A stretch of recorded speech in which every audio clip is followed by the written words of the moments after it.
And I do believe we are live. Hello and welcome to the Easy Stories in English book launch party. Oh my god, it's finally here. My books are finally out.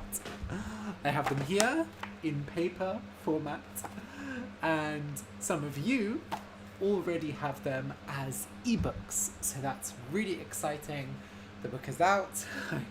I feel like I've been working on it for my whole life, but it's here finally and I can rest.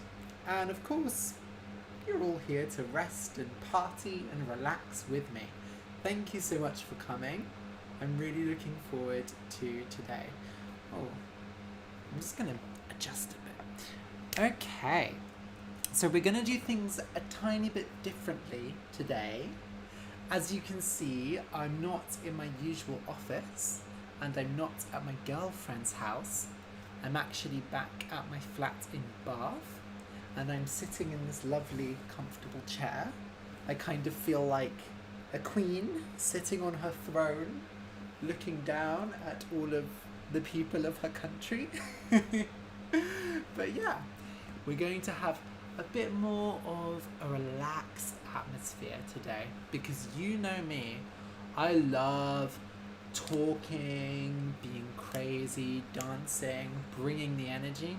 But today we're streaming for 3 hours and it's very hot, so I'm going to try and keep my energy low so that I can last for 3 hours. So I'm going to read your comments on my phone so I don't have to keep leaning forward. So, Antje says, hello Ariel, so nice to see you now. I like your hair. Thank you. So yesterday in the Telegram group, I showed a picture just after I bleached my hair, after I made my hair blonde. Because when you dye your hair, when you change the color of your hair, you can only dye it a darker color, right? So to get this color, I had to go blonde and then I had to dye it. So I showed people the picture after I bleached it and then I asked, what color do you think I'm going to dye it? And several people guessed purple. So if you guessed purple, a round of applause for you because you were correct. I have lovely purple hair now. So yes. Thank you, Antje. Hello, Werther Woon from Germany. Hello, Alicia. Alicia is a bit short for time. She can only be here for a short time because she's going to the hairdresser, but she will come back to the party when she's done. That's the great thing. The party is so long.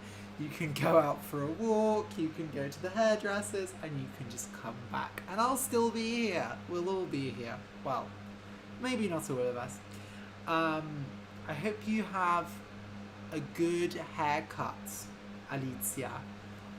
I have to say, with coronavirus, I didn't go to the hairdresser for so long, and then going again was very scary. I was really scared. I felt like when I was a child and I was worried that they were gonna cut my head or something, Amir asks, is it purple or red? It's purple. It's kind of a light purple. In some parts it looks a bit more reddish. The police are coming to get me. They don't like my book. No, this lighting is not great. Normally when I stream, I have these big fancy lights, but they are at my girlfriend's house and I didn't want to bring them. So at the moment I'm just using the indoor lights. And normally I also use natural lights, but it is so hot today. It's like 31 degrees in the UK. Now I know some of you live in countries where you have 40 degrees, 50 degrees in summer. So I know 30 degrees isn't that hot compared, but for us it's very hot.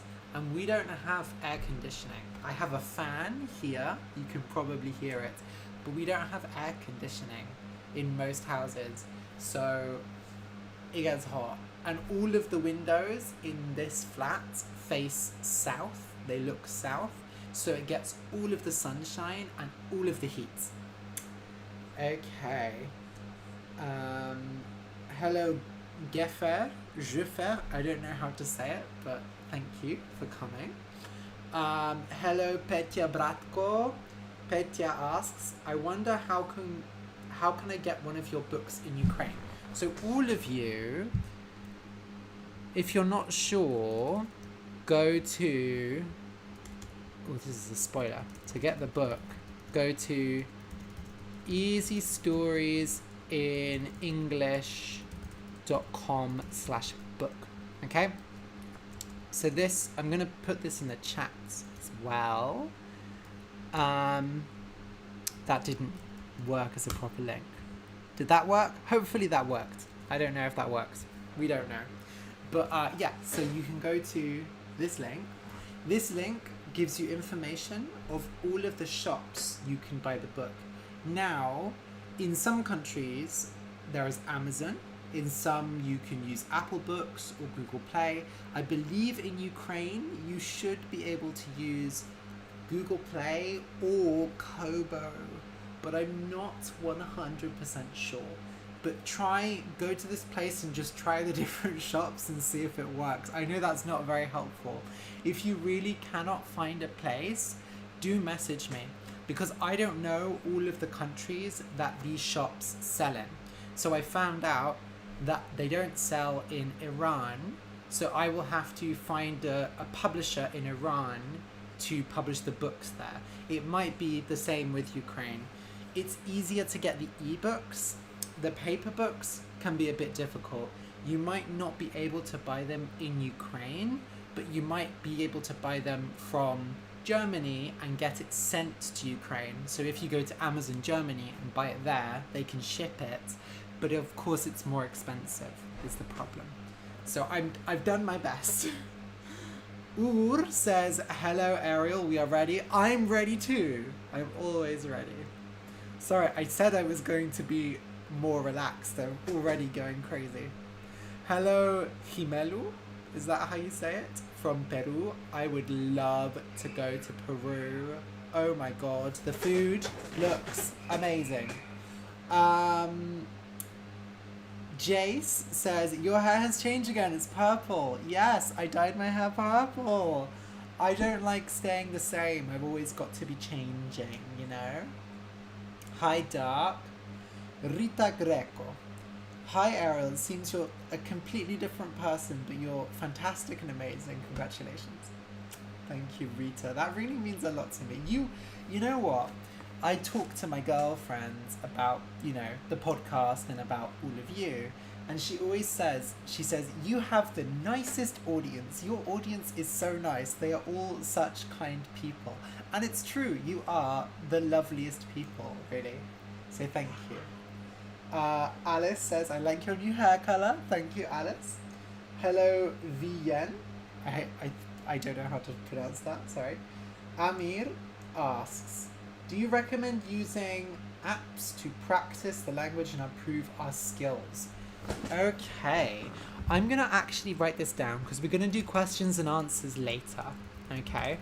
I'm actually going to do questions and answers several times during the live stream. I almost said podcast. It's not a podcast. Okay, so do you recommend any language learning apps? That's a fantastic question, and I will answer that later.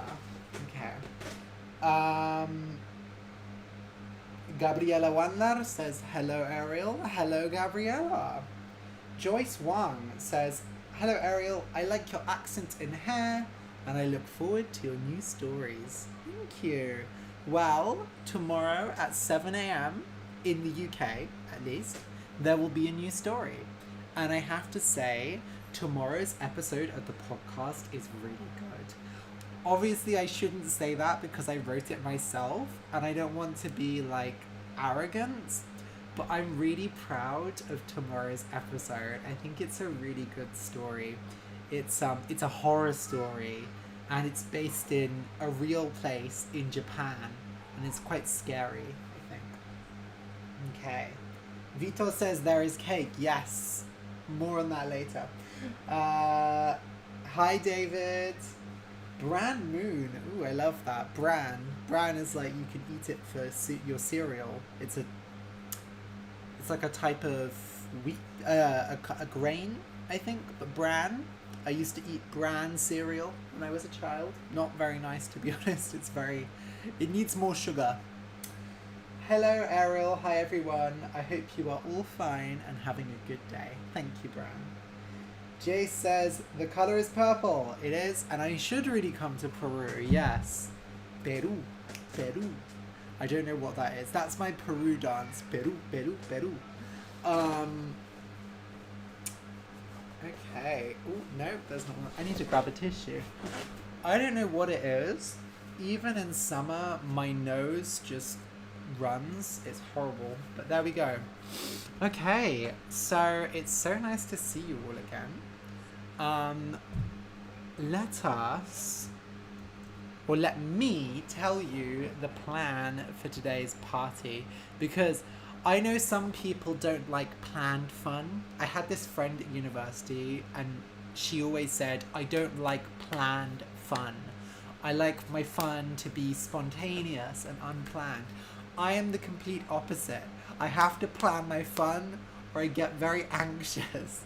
So here we are with the plan for the launch party. So, first of all, we'll have a good chat. Basically, I've broken down the party in my head into like 3 hours, and I'm gonna take some little breaks in the middle. Because it's so hot, I will probably need a break to go and get more water, go to the toilet, and just a little break. I might have a dance break at some point. So we'll be doing a bit of these several times. Some of these things we'll do more than once, okay? So we'll have a good chat. I have some specific topics I think would be interesting to talk about, but also we can talk about whatever we want because it's our live stream. I'm going to do some readings from the books, so I have the books here. Now you might see that they have this, wrong side. You might see that they have this grey band on them and it says not for resale. That's because these are proof copies. So these are copies I got early so that I could check for mistakes, but mostly they're okay. So I haven't got the actual copies yet, but these are still pretty good, I think. So I'm going to do some readings from the books. I'm going to read you some of the stories from the books, and you will get to choose the level and the story. And finally, not finally, what am I saying? We're also going to do questions and answers, because I know some of you have some really great questions that you want to ask. And we'll do that several times. So if I don't answer your question at first, I'll answer it later, okay? And then we're going to do some giveaways. So a giveaway, as the name might suggest, means I will give away some of the books. So 3 lucky listeners will get all 4 versions of the book in paper, okay? And we're going to do them, you know, at the end of each hour, we'll do a giveaway. Don't worry, you don't have to do anything now. I will have some questions for the giveaway, and then I will give you a form, and you will write the answer in the form, and the first person who gets it right will get the books. Now I'm saying this, I'm going to give away the books. I don't know if I can send them to every country. I think I can, but it might be that it's not possible to send them to every country. I don't really know, because this is my first time selling internationally. So I will work as hard as I can and we will sort it out. So don't worry. Finally, I'm going to eat cake.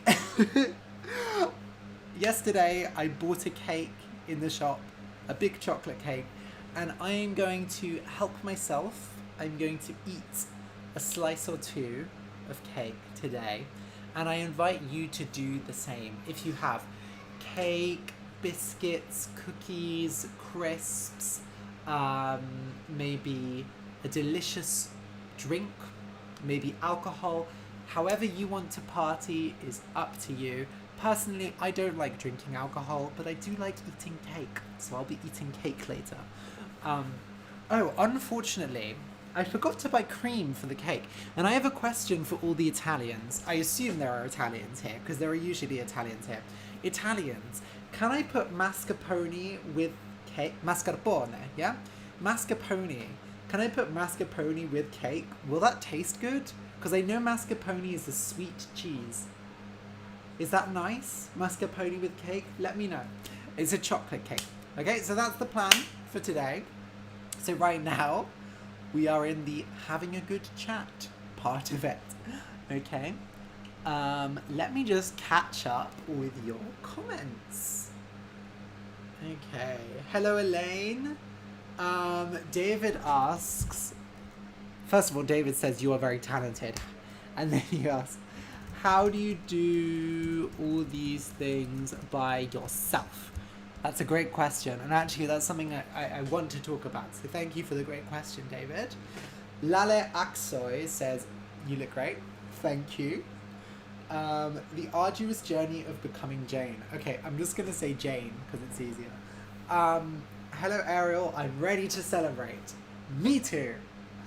Peline says, your hair color is amazing. Thank you. I'm really happy with how this came out. When I had my hair long, it was so difficult to dye it. But now it's pretty easy, actually. Cindy says, hello from Ecuador. You look gorgeous. Thank you, Cindy. Vanessa Zottarelli says, I love your blue purple hair. Thank you. Amir says, how long will the party be? The party is going to be 3 hours. Okay. Obviously, you don't have to stay for 3 hours. The reason I'm doing 3 hours is because, you know, I have listeners in Turkey, Italy, Vietnam. I reckon if I do 3 hours, there's hopefully a time when everyone can come. Okay. Oh, Amir has to go for a while. That's a shame. Okay, Vitor says, oh, is the cake a red velvet cake to match my hair? Oh, that's a great idea. I don't think they had red velvet cake in the shop I went to. I'll be honest, I bought a chocolate cake because it was on offer. There was a discount, so it was a bit cheaper than usual, and I love chocolate cake. Okay. Amir, I am not cooking. I'm just cutting up a cake and eating it. Jimena asks, when was the first time you dyed your hair and which colour was it? I'm going to dye my hair in a week and I am anxious, but I think it's a necessary change in my life. That's a great question. I'm going to I will answer it quickly. So, when did you first dye your hair? I'll talk about it in more detail later, but I first dyed my hair when I was 18, the first time I was at university. And it went really badly because I didn't use enough bleach. And so instead of going blue, my hair went green. And then people asked if I was Irish or something because they thought it was an Irish thing. It was quite embarrassing. So the most important thing when you dye your hair, look up YouTube guides on how to bleach your hair properly, because if you don't bleach it well, it can look really bad. To be honest, if you have long hair, it's better to just go to a hairdresser's, okay? Or a salon, as we say. Okay. Jace says, I have nuts and fruits. Jace, that's a very fun and healthy snack for our party. You're the sensible friend. You're the, what we call the mom friend, or the mum friend. So in your group of friends, there's the one friend who's like the mother, the mum of the group. And that friend is like, oh, I brought a healthy snack to the party. Have some fruit, guys. Okay. Rita says, yes, you can mix mascarpone and cream in your cake. Can I put it, I don't mean like in the cake, I mean like the cake and then mascarpone on top. Is that nice? I don't know. Maybe I'll try it, we'll see. David says, I can only be here a short time because my wife is a little annoying and she wants to go home for our daily walk. I'll watch the chat later. David, don't be mean to your wife. Let your wife go for a walk. She just wants to go for a walk, David. Go for a walk with your wife, honestly. Okay, Gare asks, do you recommend buying your 4 books, or do you recommend buying only one level?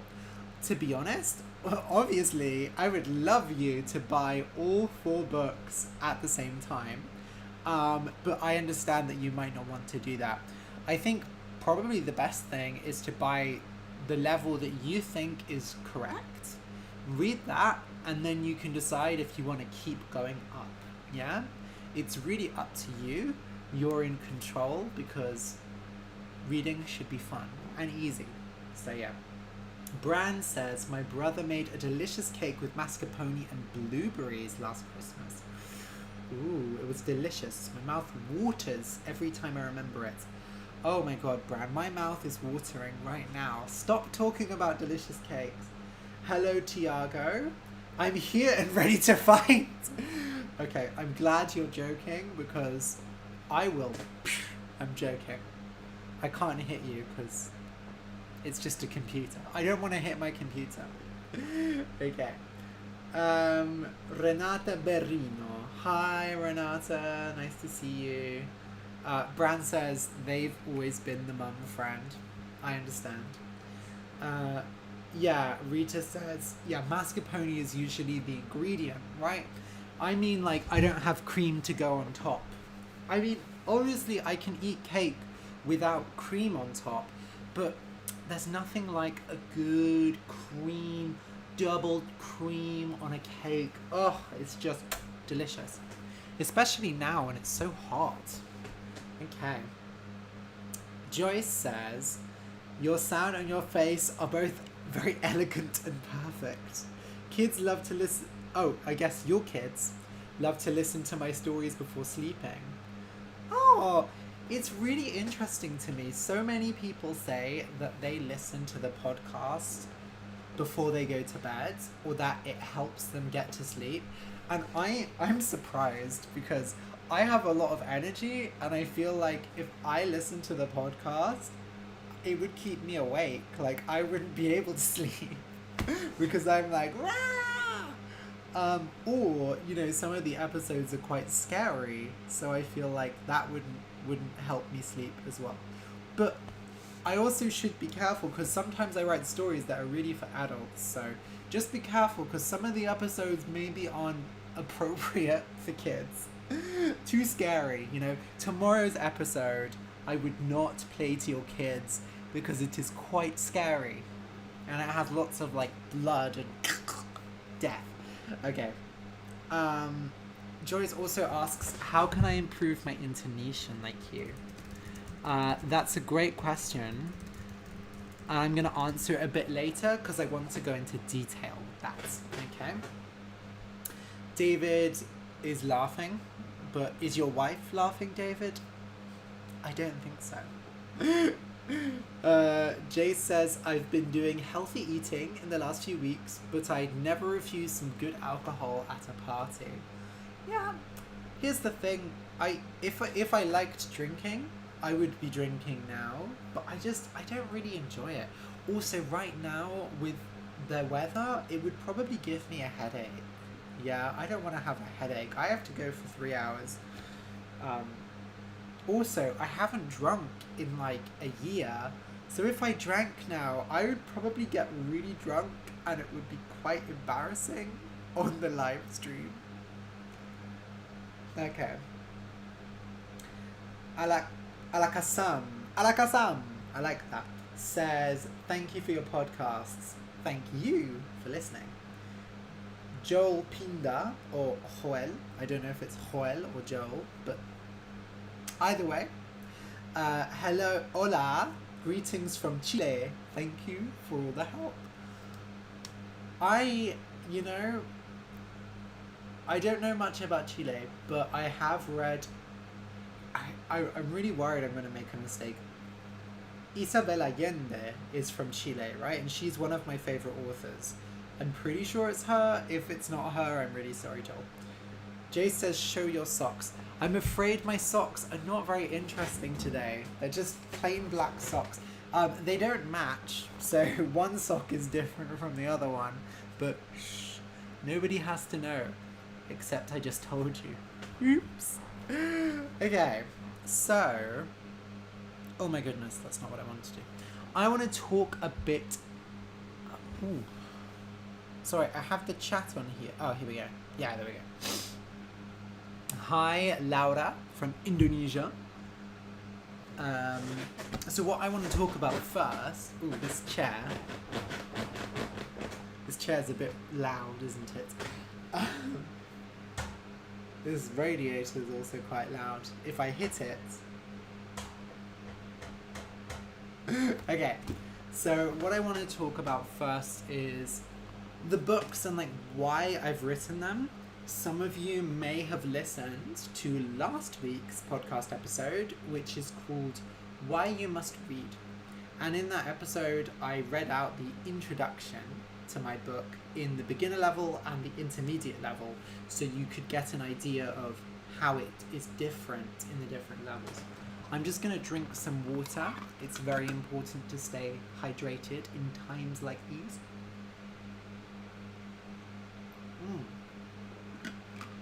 Very good. H2O. Brilliant.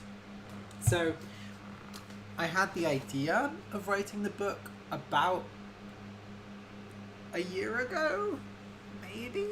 I don't really remember when I started, to be honest. Coronavirus happened, and I stopped teaching in real life, and so I had more time to do online work, so I started just going crazy with the podcast, and I was doing like live streams every week, and the email newsletter, and the Telegram group, and I did a bit too much. But it was around that time that I started writing the book. And, you know, I had thought before with the main podcast, it would be cool to do different levels of the same story. And I have actually done that now once. But I thought, you know, I don't want to have the same stories again and again. I want to have a bit of variety as well. And I think there is something really nice about having a book. Obviously, it's great that you can listen to my podcast and read the transcript, but I think having like a book in your hands or just an ebook, it is a really big difference. And also, when you have a book, you have more options.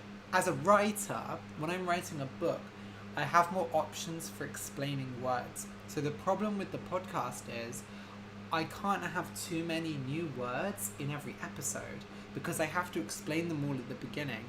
If I have like 30 new words, it's just boring and you'll forget them, right? So I usually just do 10 new words per episode. But with the book, I can do more than that because one thing I can do is I can use pictures to describe the meanings of words, because there are some words which, you know, rather than telling you what it is, it's better to just show you, right? Like with food, it's much easier to just show you the food. Like, look, that's a loaf of bread. Easy. Now you know what a loaf of bread is. I don't have to explain what a loaf of bread is.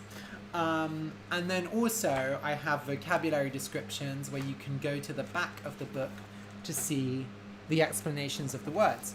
So rather than explaining all the words at the beginning, there are explanations here, and if you need them, you can use them. But if you already understand the word, then you don't have to look up the description. So it's more kind of fluid. It's easier. And also, reading is a really important skill. I talk about that a lot in the introduction. And I've looked at the materials that exist in English for reading, but most of them aren't very good. I don't want to be mean. So what I wrote is basically a graded reader, right? So a graded reader is a book that is fiction, that is stories, but it's easier language because it's designed for learners. And there are lots of graded readers in English, but often they are not original stories. They're usually classic stories or very famous fairy tales, but they're just taking something that exists and making it simpler. And often I don't think these stories are very popular with modern audiences. Like people these days, they maybe want more modern stories. So my books, yes, this one is fairy tales, but as you know from my podcast, they're not just the standard normal fairy tale. I've added details, I've tried to make it fun, and hopefully it's something different. So that's basically why I decided to write this book. Yeah, that's why I decided to write it, and I thought it would be really cool to have the same story in different levels, because that's something that I actually don't see. It's very hard to find books that do that, and I think it's a really great way if you want to read at a high level but you're finding it hard. If you already know the story, you can read that higher level much more easily, and then you take in the words a lot better. So I think it's a really great way of doing it. And it was kind of an experiment for me as well, because I've never done this before, where I've done the different levels of the same story. It was quite difficult, I have to say. I thought this book would take me a few months to write and produce. It took me over a year, so it was hard work, but I'm really happy with it. I'm really proud of it, and hopefully all of you will enjoy it as well. Okay, I'm gonna just check up on the comments. Petya says, I remember being a learner when I tried to listen to your podcasts and learn from them, but I didn't succeed. Later it dawned on me, that's a really good phrase. So when we say it dawned on me, it means I realized. It dawned on me that my English level improved greatly, and now I can do it. That's fantastic. And that's often the case with language learning. With reading and listening, we can feel like we're reading and reading and reading, or listening and listening and listening, and we're not understanding anything, and it's just like, oh, it's really hard. But then suddenly it's like it all makes sense and it's easier. So I'm really glad you had that experience.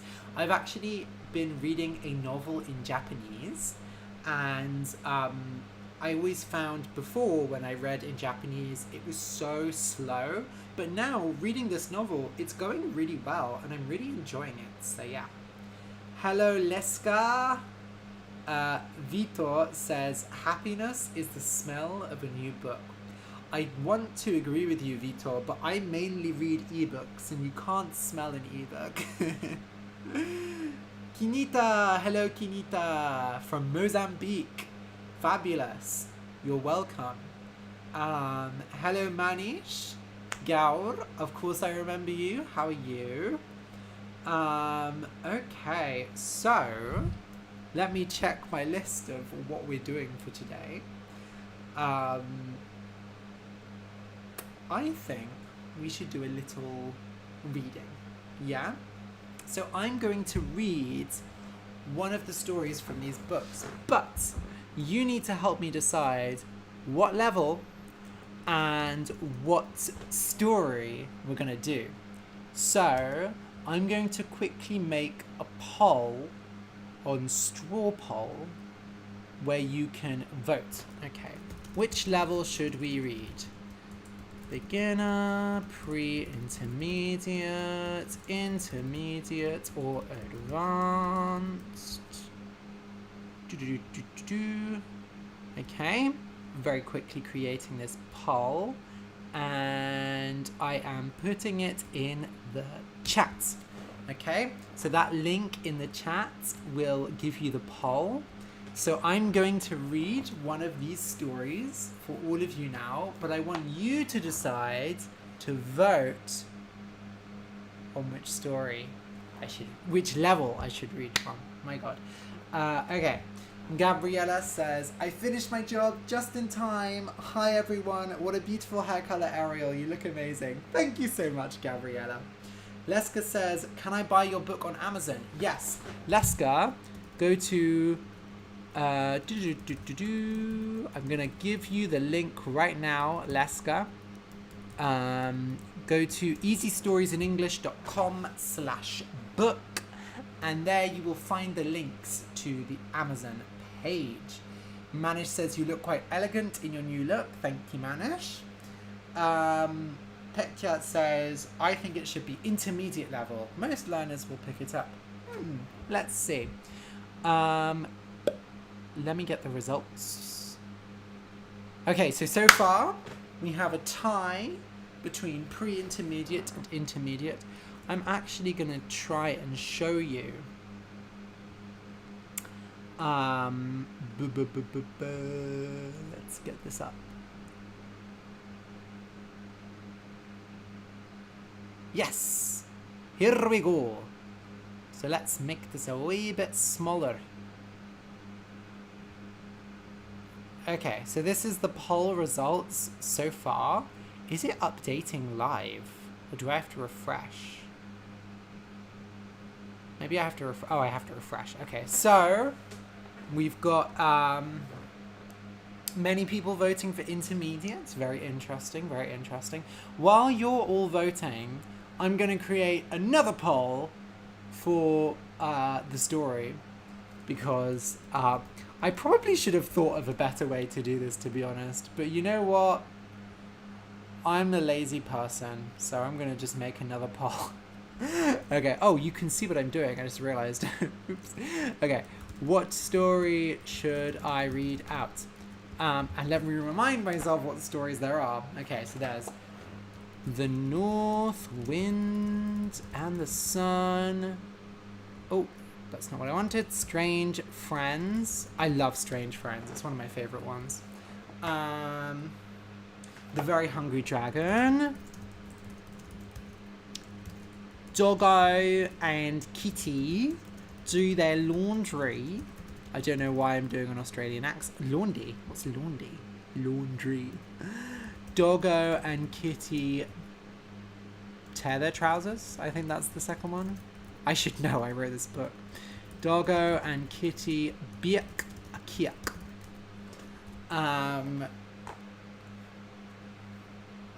Sleeping Beauty. One-eyed, two-eyed, three-eyed. The boy who knew no fear. I should have prepared this before, but I didn't because I'm stupid. And Cinderella. What can I say? I just like making extra work for myself. Okay, so I'm going to also give you this poll so we can decide that. Okay.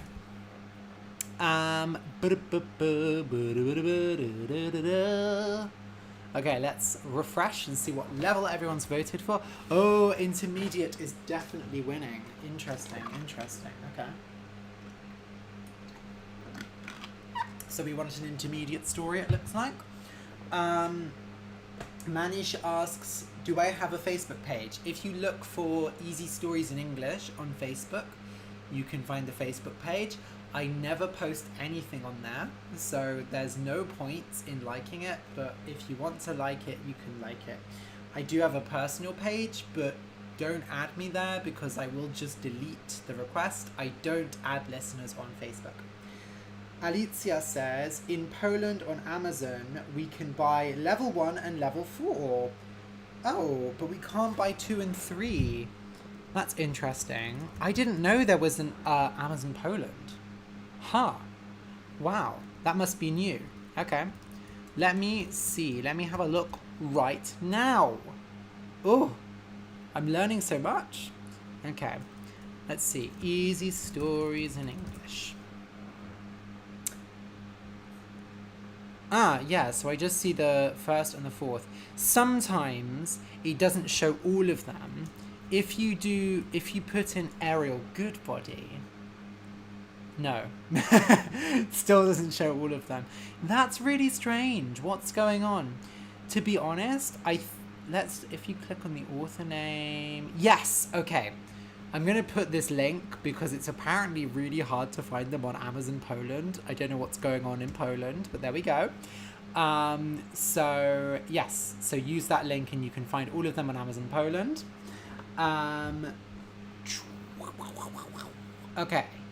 Leska says, I will come back a bit later because my son needs me now. Yes, of course, look after your son. Okay, so we're doing the intermediate level for sure. Fantastic, brilliant. Oh dear, I'm just going to put this down here. Okay, and let's see what story everyone has voted for. Strange Friends. Okay, Strange Friends. Oh, interesting. Very interesting. So Strange Friends is winning out here. Well, it is one of my favourite stories as well. So I will just wait. Let's see, how many votes did we get? 9 votes. I will wait just a tiny bit longer and see if... Oh my god. I just closed... Oh, well, we know what level we're doing. I know what level I'm doing. Okay, let's see. Yeah, it's Strange Friends. Let's do Strange Friends. Fantastic. Fantastic. Okay. Let's hide that. And let's get to reading. Okay. So I really feel like this is going to be a bit of a different atmosphere to normal. You know, normally on the podcast, you're just listening to me. You're not seeing me. And normally I don't tell stories on the live stream.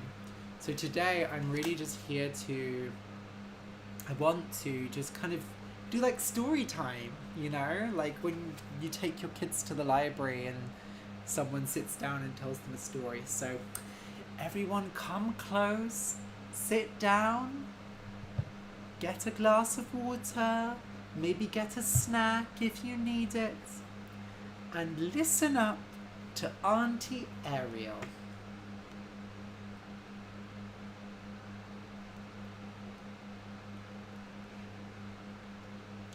Today, I'm going to tell you the story Strange Friends.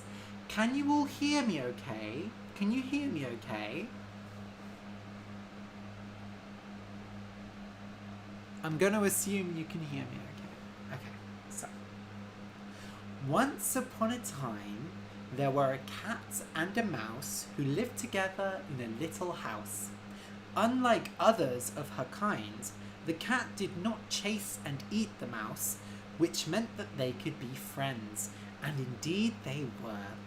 Everyone called them the Strange Friends, and they lived a peaceful life in the city.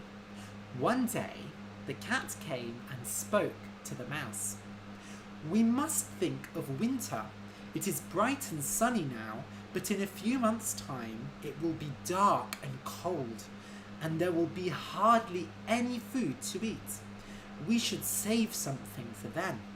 After all, if you go out looking for food in the winter, a cat might eat you. A cat might eat you. You're quite right, said the mouse. I know just the right food to keep. Let's buy a pot of fat. So they bought a pot and were about to store it in the kitchen when the mouse said, Wait, we cannot keep it here. If we see it, we will want to eat it. Let us put it somewhere where we will forget about it until we need it. In the church, under the altar, out of sight, out of mind.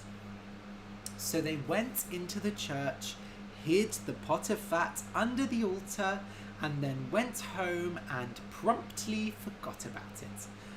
Or at least the mouse forgot about it, but the cat thought about the pot of fat very often.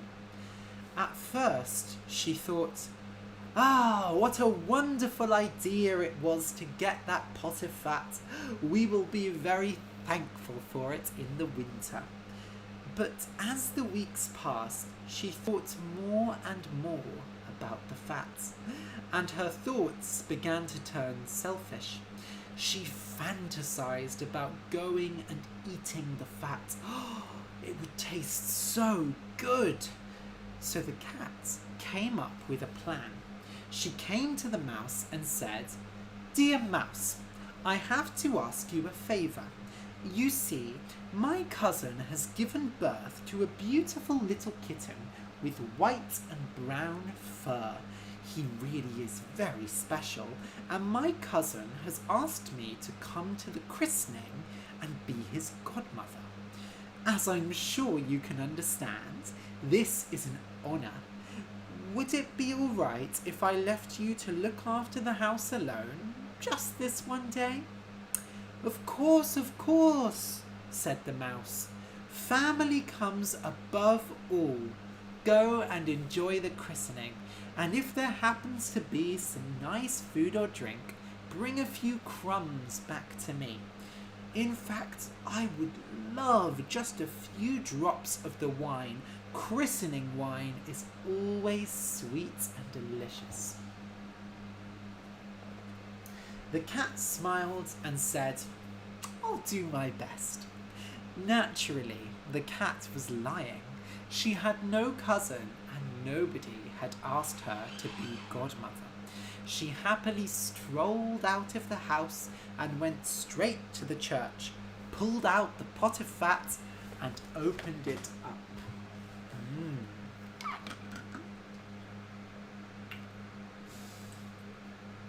Oh dear, I always do this. Oh, it looked so good.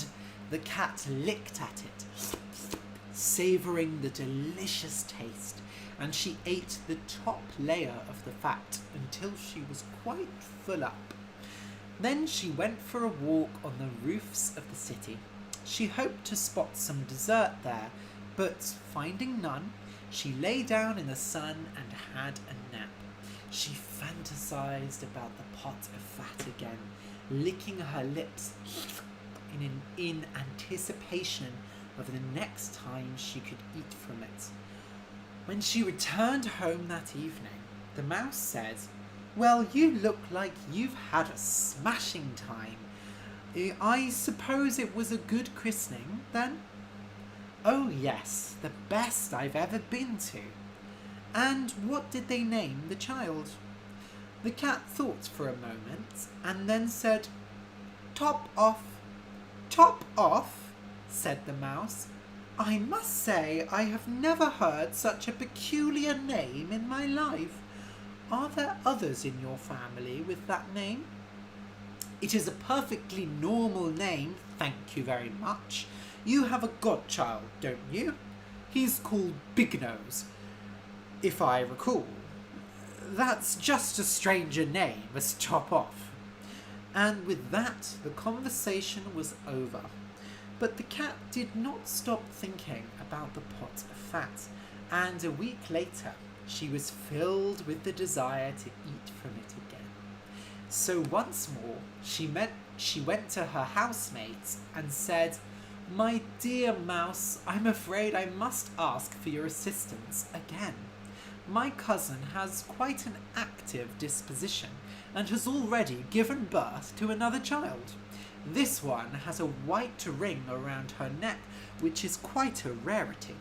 They want me to be godmother again, and I am afraid I cannot say no. Would you be so kind as to look after the house one more time?" "No problem, pal. Go and enjoy yourself, and if you could possibly spare a few drops of that christening wine.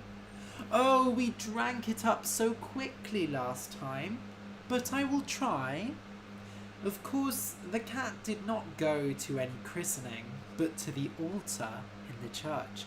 This time, she ate half the pot of fat, filling her stomach up to bursting.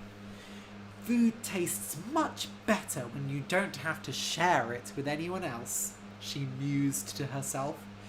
Upon arriving home, the mouse, of course, asked her, "What did they name the child this time?" "Half done," said the cat. "Half done? Are you telling the truth? I have never heard of that name. I don't think you would find it in a single name dictionary in the country. Then perhaps the dictionaries should be rewritten, grumbled the cat. A few days later, the greedy cat got hungry again, and once more fantasized about the fat. Well, if she had already gone this far, why not go further? Good things come in threes, announced the cat to the mouse. I have been asked to be godmother again. This child is black with white hands, which, as I'm sure you can imagine, makes it really quite a special kitty. I must attend the christening. Will you take care of the house while I'm gone? Top off, half done. Those names really do give me pause. I wonder what name it will be today. Well, you just sit at home and wonder while I go and take part in the christening. So the cat headed off to the church. In the meantime, the mouse cleaned the house from top to bottom, while the cat ate the rest of the pot of fat. It is so good to finish a meal, said the cat. She was so full that she had a long sleep on the roof and did not return home until the late hours of the night. The mouse eagerly asked what they had named the third child. You're not going to like this, said the cat. He is called All Gone. All Gone, cried the mouse. Why, that is the strangest name of all. I have never heard such a name in my entire life. What could it mean? Pondering these questions, the mouse went off to bed. After that day, the cat's cousin did not have any more children, and she was called to no more christenings. Winter finally came, and they ran out of food, but the mouse was not deterred by this. It is a good thing we have that pot of fat, she said. Let's go to the church and enjoy our food. Yes, said the cat to herself, although you might as well stick your tongue out of the window and lick the air for all the good it will do you. What was that? Oh, nothing. I am simply looking forward to our food. But when they arrived at the church, they found the pot empty. Oh no, said the mouse. I see what has happened.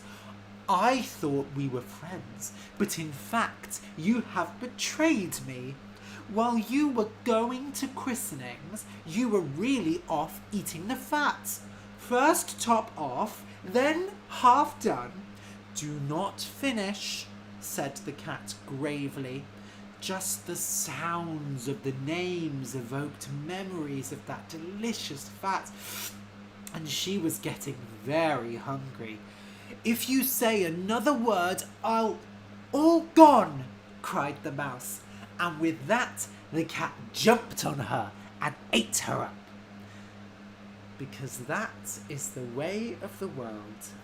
Cats eat mice, and cats get fat. The end. Oh my god, that was fun. That was really fun. I hope you enjoyed the story. Let me have some water. Oh, I used my voice. Oh, sorry. Fantastic. Okay. My friend Paulina is here. Hello, Paulina. Oh, Ariel, the way you read is so fun and engaging. Thank you. So, Paulina, her name on here is Slovenčina ako cudzí jazyk. She has a YouTube channel where she tells stories in Slovak to teach Slovak. And I love the way Paulina tells her stories. Actually, recently, I was thinking of some of the phrases from Paulina's video. And when I talk Slovak, I want to sound like her. I say, Dnes vám poviem rozprávku. rozprałka, savola, and so on. So yeah, it's mutual. Okay, Cindy says, I love the way you are reading for us. You're the best. Thank you, Cindy. Antje says, thank you so much for reading. Nora says, wow, what a beautiful hair colour. I am Nora from KSA. What's KSA? Is that, I don't know. I have to Google that. What's KSA? I'm guessing it's a country. Saudi Arabia. Oh, it's the Kingdom of Saudi Arabia. Got it. Okay. Yes, thank you, Nora. Thank you so much. All right, then. We've done a bit of reading, and now is a really exciting moment. So on my little schedule for today, that's not what I wanted to show. Here, yes, for the plan for the party, this is really hard, that we've had a bit of a chat. I've done a reading. We will do questions and answers in a bit, but first, we're gonna do a giveaway. Oh, yes. So how will this work? I am thinking of a number between 1 and 100. The person who correctly guesses the number first, no, that's not what I want. The person who correctly guesses the number first will win all 4 of my books. That's 2. All 4 of my books. I will send them to you for free, and you get to feel very lucky. Okay? So, how does this work? I am going to give you a link. Okay? And the link is easystoriesinenglish.com/banana. Everyone, go in the chat and go to easystoriesinenglish.com/banana. Okay? When you open that link, it will take you to a form that says Easy Stories in English Giveaway 1. There, you just need to write your name, your email address, and say what number you think I'm thinking about. So I'm thinking of a number between 1 and 100. What number is it? The first person who correctly guesses it will win a copy of all my books. Okay? So get to the banana page. I'll just check it works. It would be really embarrassing if it didn't work. Yes, it does work. Okay, everyone go and answer the banana. Okay. We've got some responses already. Fantastic. Okay. Ooh, good responses, but not quite. Okay. Everyone keep guessing, and you can guess multiple times. Okay. Keep guessing, and yes, keep guessing. Guess as many times as you want until someone gets it. Okay. Meanwhile, I will read the comments. Nora says, I wish you were my personal teacher. Thank you so much, Nora. Actually, I was teaching online for a while, but I took a break, so I'm on a break from teaching, and I'm focusing just on writing now. So maybe in the future, I'll start teaching again. I don't know. Worth a Wound says, getting a live reading is fantastic. Thank you. Thank you. Cindy says, what do you think about globalization? Ooh, that's an interesting question. Let me just check no one's... Ooh, we have a winner!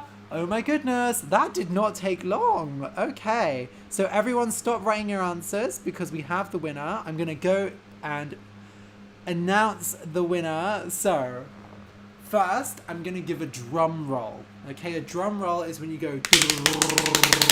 Or maybe... Okay, this is better. Okay. So, drum roll, please. The winner of the first giveaway is Vito. Woo! So that's Vito. Congratulations, Vito. Well, ooh, can you see me? Oh dear. YouTube seems to have frozen. I'm a bit worried. Anyway, I'm going to write down. The winner is Vito. Thank you all so much for guessing. And if you didn't correctly guess, don't worry, there will be 2 more chances to win a copy of the book. So, Vitor, I am going to email you after the live stream, after the party. Can you see me? Can you all see me okay? Is it playing? I really hope it's playing. It looks like it stopped for a minute. Okay, so the winner is Vitor. Well done, Vitor. I am going to email you after the party is over, and I will ask for your address so that I can send you the books. Okay? Thank you all for guessing. I guess Vitor is just psychic, telekinetic. Okay. So we're gonna have a little break now because I desperately need the toilet, and I'm going to have some cake. I love cake. So, let me just write down. We're on a break. See you in a few minutes. I'm just writing this down so that if anyone joins the live stream, they know what's happening. Because if I'm gone, people might come and they're like, what's happening? So we're going to just take like a 5-minute, a 10-minute break. Get yourselves some water, go to the toilet, get some cake if you have cake, and I'll see you again soon. All right, bye. Or bye for now.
Oh dear.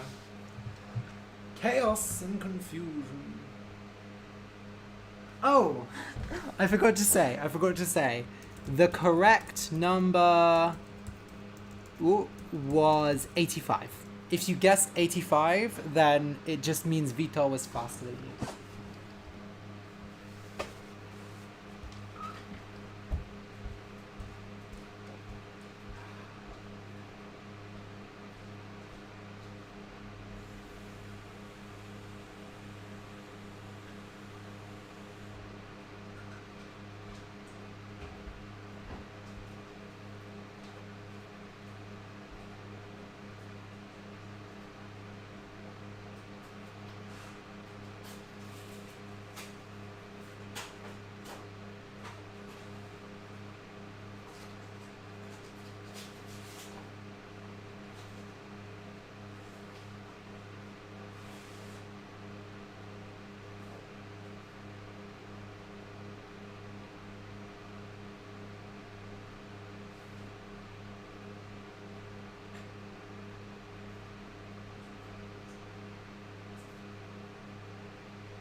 I'm back.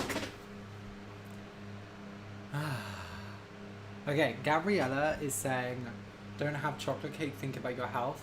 I have been eating extremely healthily, Gabriella. I've actually been fasting. So I'm allowed to eat cake when I want to eat cake, god damn it.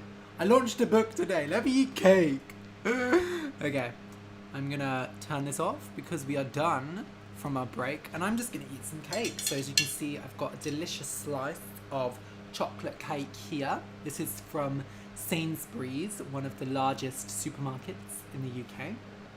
One of the supermarkets. It's not that big. I mean, come on. One of the big supermarkets. That makes sense. Tell me if you are eating a snack, if you're eating cake, if you're having a nice drink. What are you eating? What are you drinking? Let me know. I want to know.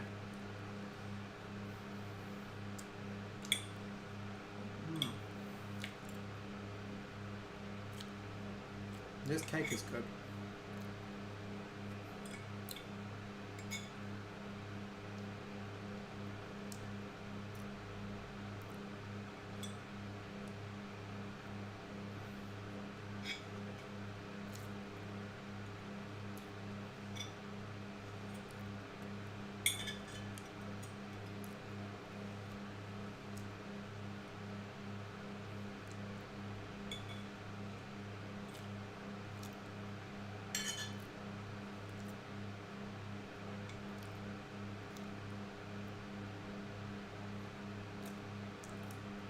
Magdalena says, I'm drinking green tea and eating dark chocolate. You're being much healthier than me, Magdalena. But you know what? Sometimes we get cake. Green tea and dark chocolate sounds really good, to be fair.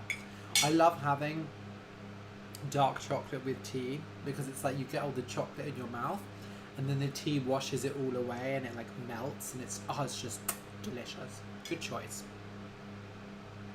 Although, is it not too hot for green tea?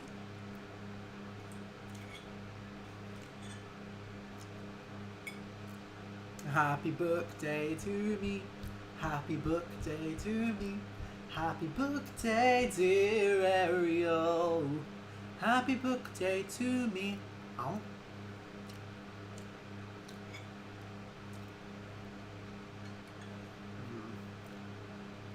This is a good bit.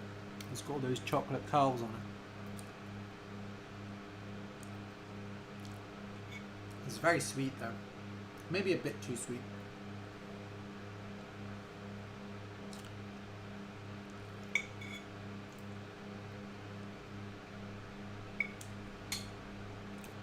Lucy is having coffee with cake.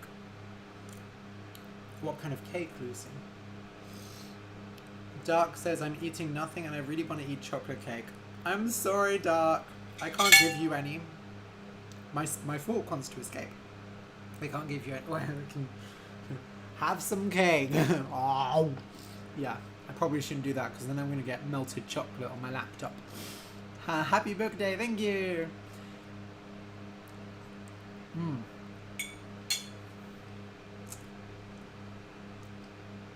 Lucy says, why don't you drink something when you be too thirsty? Yeah. Why do you think I've got a massive bottle of water, Lucy? I refilled my water. I'm a water person. I really just like water, to be honest. And I might have tea, but it's too hot to have tea. I don't want tea. It's too hot.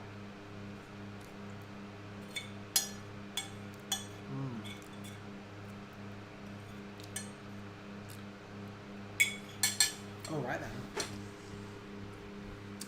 Bish bash bosh. I'm going to wipe my mouth so that I don't massively embarrass myself. Okay. Yep, my mouth looks clean, so that's good. Okay. Fabulous. I'm going to drink some water now so that Lucy isn't worried about me being thirsty.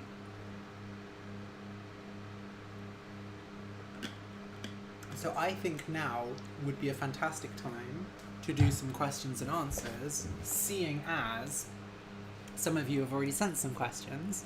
So I have my questions and answers written here.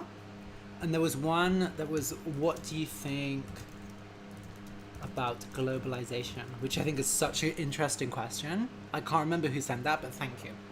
Okay, so first question. Do you recommend... Oh, and while I'm talking, send your questions and I'll add them and I'll answer them. Okay?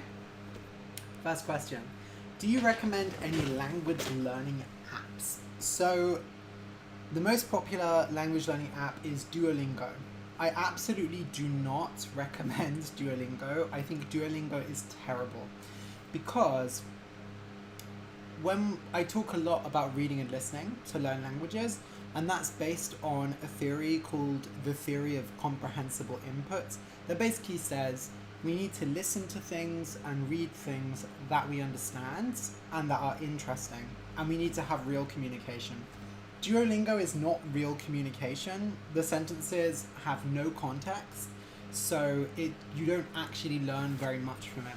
And I also find students who have learned through Duolingo, when I teach them, it's really hard to teach them because they have to it's like when you learn words that way instead of naturally, it goes in a different part of your brain.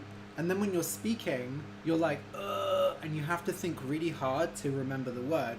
You can remember it when you're doing the games on Duolingo because your brain is like, well, these are words for a game. It doesn't think they're actual language. Does that make sense? Okay, so I don't recommend Duolingo. There are lots of other apps that I've never tried, but I do recommend Link, sort of, okay? I soft recommend Link. That means I recommend it, but not very strongly, okay? And the reason is, so Link is a website. Oh, I just realized I'm talking really loudly. Let's bring the energy down. Link is a website where you can upload a text, like a book or something, in a language you're learning, and then all of the new words will appear in blue, and you can click on them and immediately get a translation, and then it tells you how many words you've learnt, and it's really good for reading, actually. It's a fantastic system. However, it's very, very buggy. There are lots of problems with the website. It does not work well, and the Android app does not work very well either. It's expensive for what it is, and you can't really do anything on the free version. I also got annoyed because I did pay for it for a long time and I used it, but I stopped paying, and then they said if you don't pay, we will delete all of your data, and that really annoys me because I'm like, how much does it cost just to have some data online? Like, do I really have to pay just to keep my data on? So that left a bad taste in my mouth. That didn't make me happy. So as a business, I don't like Link, but as a program, it's really good. So it's, yeah. How do you do all these things by yourself? I'm guessing that by this question, David was referring to like the podcast, the YouTube channel, the email newsletter, the books. I was like, what other things do I do? So I'm really lucky, I guess, in that when I was a teenager, or no, not even lucky, I don't know, like when I was a teenager, I just had a lot of hobbies, and at the time they were not, I wasn't trying to think of this will get me a job, right? So when I was a teenager, I made YouTube videos for fun. And so because I did that enough, I learned how to edit videos, and I learned how to stand in front of a camera and talk. I also did acting when I was a teenager for many years, so that helped me a lot with talking clearly and bringing energy, right?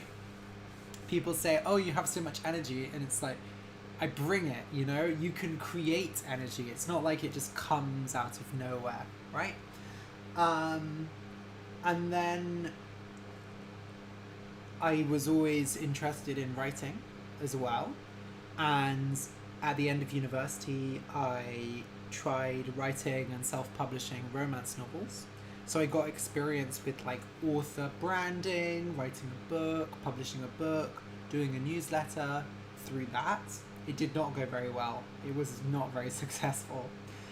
And then I started teaching a few years ago, and I did a teaching qualification, and I went to a conference about teaching with storytelling, so I really learned how to teach effectively in a way that actually works scientifically.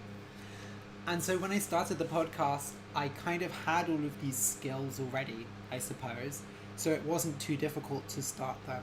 If I had never done YouTube before, and I had never podcasted before, and I had never written a newsletter before, yes, it would be very difficult, but I had failed all of these times before, but I had learned how to do these things, and now I do them. Now, that doesn't mean it's not work, it's still difficult, but like, because I do a podcast episode every week, at a certain point, it just becomes easy, or it becomes naturalized. Like, I have a process and I don't have to think a lot about it. It's the same with the newsletter. I don't have to think a lot about it. It just kind of comes naturally now. So yeah. I hope that answers David's question. I think he's walking with his wife now. When did you first dye your hair? Yes, so I first dyed my hair when I was 18 in university, and it went very badly. And then I didn't dye it again for a few years until I was at university the second time. And I had some friends who used to do like hair dyeing parties. So we would all go to one of their rooms and we would all dye each other's hair and bleach each other's hair. And it was really fun. And because we mostly had short hair, it was very easy as well. And then I tried dyeing my hair again. I dyed it a few times myself as well. After leaving university, I didn't dye it. I let it grow out for a long time. And then eventually I tried dyeing it myself last year, but because it was long, it was so much harder. If you have long hair, it's really hard to dye it yourself. So now that I have shorter hair again, I can do it myself. How can I improve my intonation like you? Well, it's a difficult question because with most areas of language, they can be learned mostly through input, through reading and listening. Like, I really recommend people study grammar that way and vocabulary that way. And when you're at an advanced level, then you can maybe read a grammar book if you're really interested in it. When it comes to pronunciation though, it's really complicated, okay? And what I mean by that is pronunciation varies hugely across people. Some people are good at learning pronunciation in other languages, and some people are very bad at it. And it seems to be like a genetic thing, okay? So some people are always going to find pronunciation harder than other people.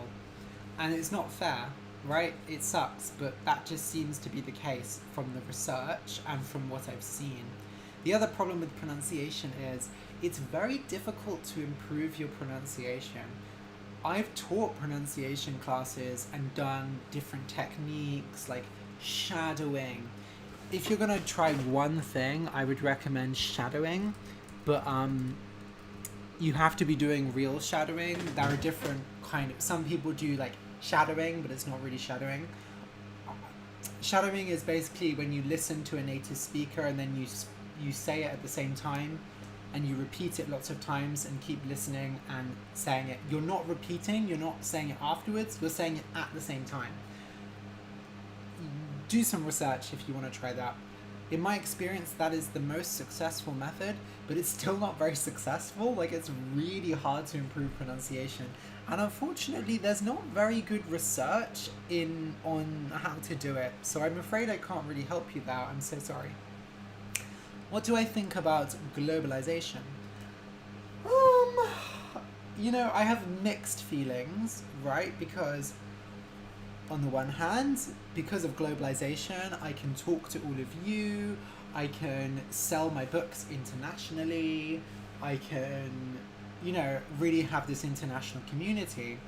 But on the other hand,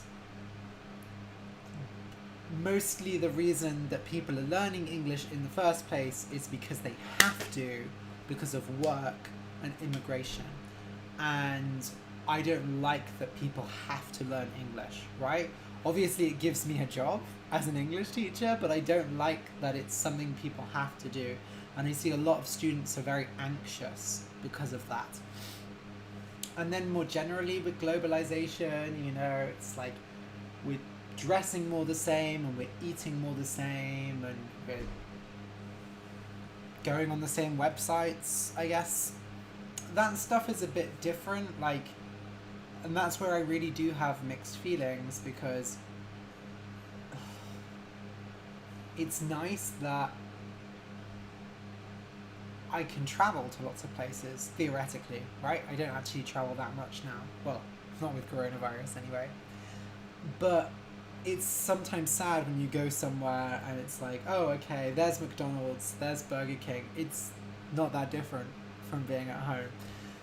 But I think globalization, right? I don't necessarily see it as so separate from capitalism. Like, I think it's just part of capitalism where companies are always going to try and sell as widely as possible, and they might have to change their products a bit in different countries, but usually they want to keep it the same, right? So, yeah, that was not a really good answer. It's a very difficult question to answer. So, yeah. All right, let me read the comments. Ooh, it's got to update. Okay. Lucy says, is this mineral water? It's water from the tap, so it's free water. Do you mean like sparkling water, like fizzy water? If so, no, I don't like sparkling water. Tichi, or Tiki, I'm not sure, sorry, says, congratulations. Thank you, Tichi. Vito is really happy that they won. I'm very happy for you. Okay, Lucy says, Lucy has 2 questions, which is fantastic. Ask as many questions as you want. What kind of hair dyeing products do you recommend? And what did you study at university? Okay, you asked what was my major at university. That's what they say in America.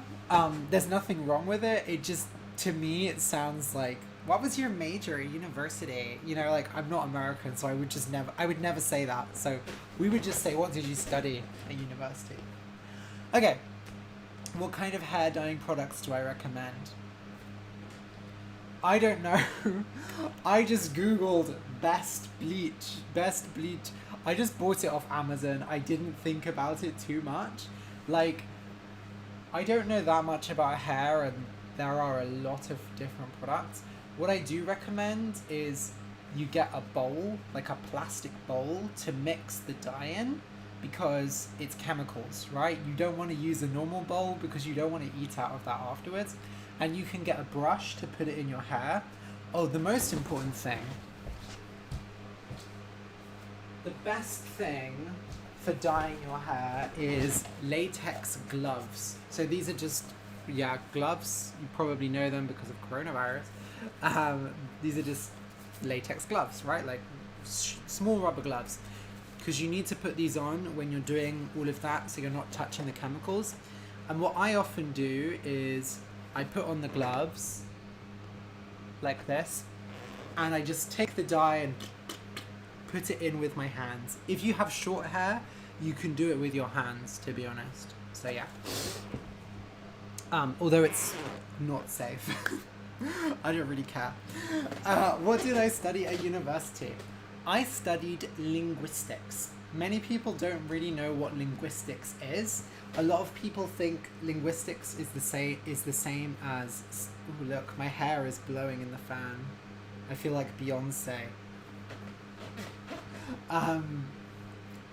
Linguistics is not the same as studying languages. Like, it's not the same as studying French or German at university.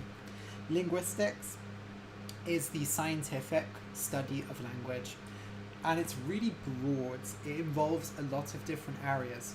So it involves phonology, which is sound systems in different languages, phonetics, which is how we physically produce sounds, syntax, which is how grammar is structured in different languages, morphology, which is how words change, like how verbs change, how nouns change, typology, which is looking at the different types of languages over the world and how they interact. There are so many different areas of linguistics. My favorite ones in university were phonology. I'm really into sound systems, and phonetics, because in our phonetics class we just learned how to pronounce different sounds like blah and ka and ah, and that was really fun. And then phonology, phonetics, and what else did I like? I really liked computational linguistics. So computational linguistics is like machine translation, voice synthesis, so getting computers to talk. But I was really bad at computational linguistics, but it's really interesting. So yeah. Okay, let's check the comments. Lucy says fantastic linguistics. Yeah, it's not a very common subject around the world. A lot of universities, you can only study linguistics as a master's degree, but I was lucky that I could do it as an undergrad degree. Although I don't know how lucky I was, because the department of linguistics in my university was very, very bad. Okay. Petya says, I've come across an app called Link recently. Yes, I actually just recommended that when someone talked about language learning apps. That's a superb one, and it's happened thanks to you. What can I recommend to use this app most efficiently? I would say, so Link is the one where you read and it gives you new words. What's nice about Link is it gives you really good statistics of like how many words you've read, how many new words you've learned every day. So I really recommend, like, if you enjoy learning about statistics, like figuring out, okay, so I can read this many words in an hour, this many words in a week. Because what I did with Spanish when I was using Link is I said, I'm going to read 1 million words in Spanish, which is a lot of words. And I learned I could read about 8,000 words an hour through Link. And so I just kept working until I hit 1 million words. And that was really motivating. Also on Link, they have a leaderboard. So basically a board where you can see who is the leader, who is learning the most, and then, you know, the second, the third, the fourth person, right? So if you're competitive, if you like to like be better than other people, that can be really fun. I was the #1 Spanish learner on Link for quite a long time, and I got to over 50,000 known words on Link in Spanish, so I really enjoyed it when I did that. So that's how I recommend Link is used. Okay, let's go back to the comments. Ooh. Link says I've read Tiago says Link says I've read 1 million words in English. Fantastic, that's so good. Well done, Tiago. I'm so proud of you. Lucy says I like your red watch. It's cute. Thank you. It's actually pink. It's more pink. The light is not so good, but it's actually pink. It almost matches my hair, but it doesn't quite match my hair, unfortunately. So yeah. Okay, more questions? Any more questions? I need to charge my computer quickly. Oh, there's too much stuff here. Honestly. Ugh. Okay. Charging my computer. Ooh, almost spilled water everywhere. Oops.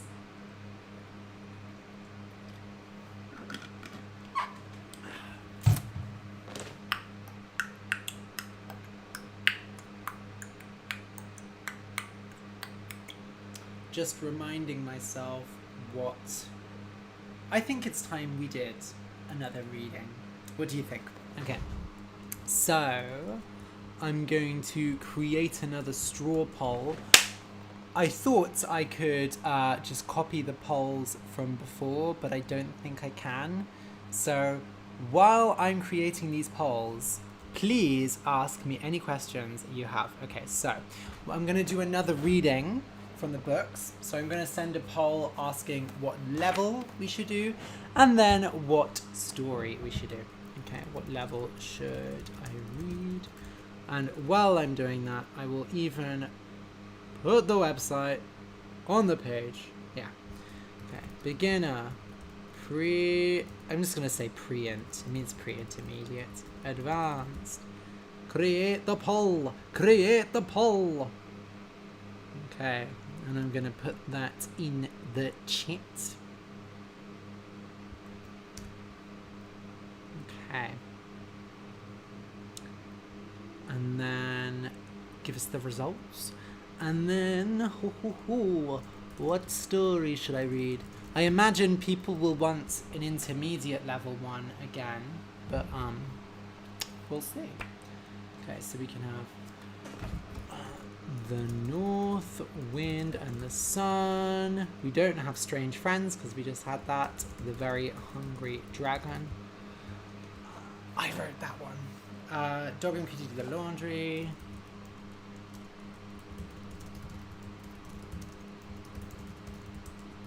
Not laundry. Laundry again. I hate laundry.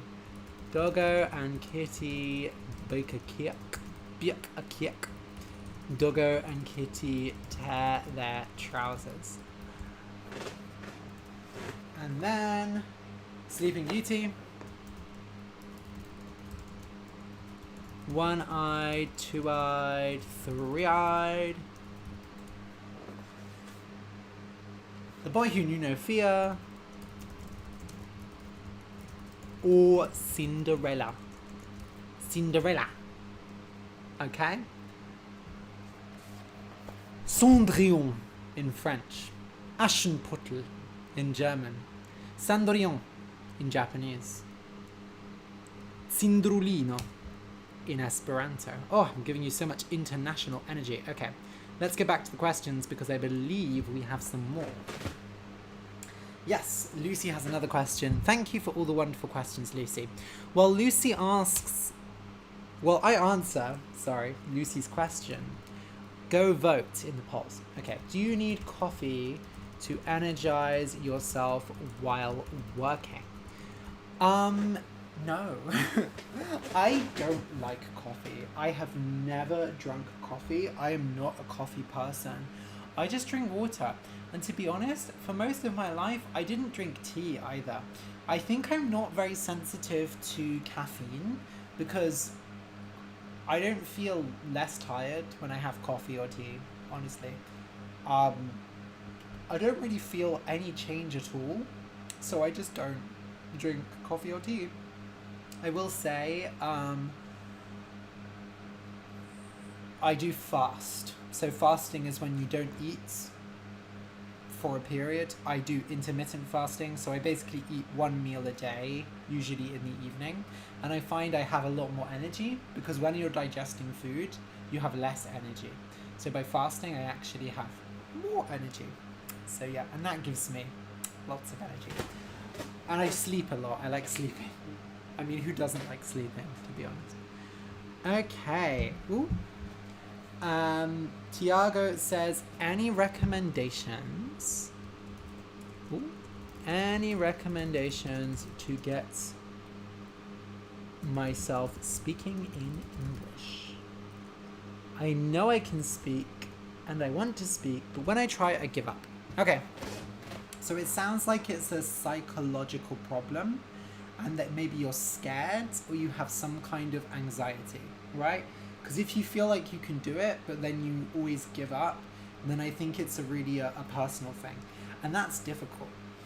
I would say think back to your experience learning English. Maybe you learned it in school and you had a really negative experience, right? And think of how that made you feel and why it made you feel that. Because often we have these beliefs about language and these feelings about language, and we don't even realize where they came from, right? Like for years, I used to say, I'm bad at French. And I realized the only reason I thought I was bad at French was because I learned French in a big class with lots of students where with a very traditional method where you don't actually get a lot of input with the language. So it made sense that my French wasn't as good as my German, for example.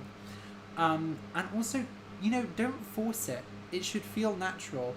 If you want to speak to someone, but don't push yourself to speak.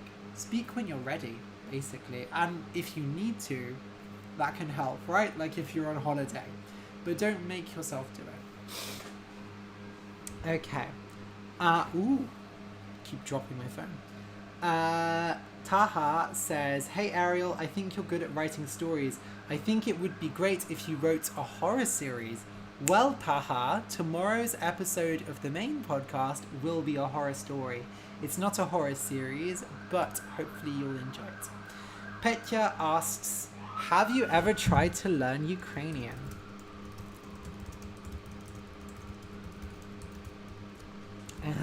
Interesting. They say it's one of the nicest languages. Actually, I sort of have. When I was at university, there was a Ukrainian society that did free Ukrainian classes and like Ukrainian cultural events. Now they had 2 classes.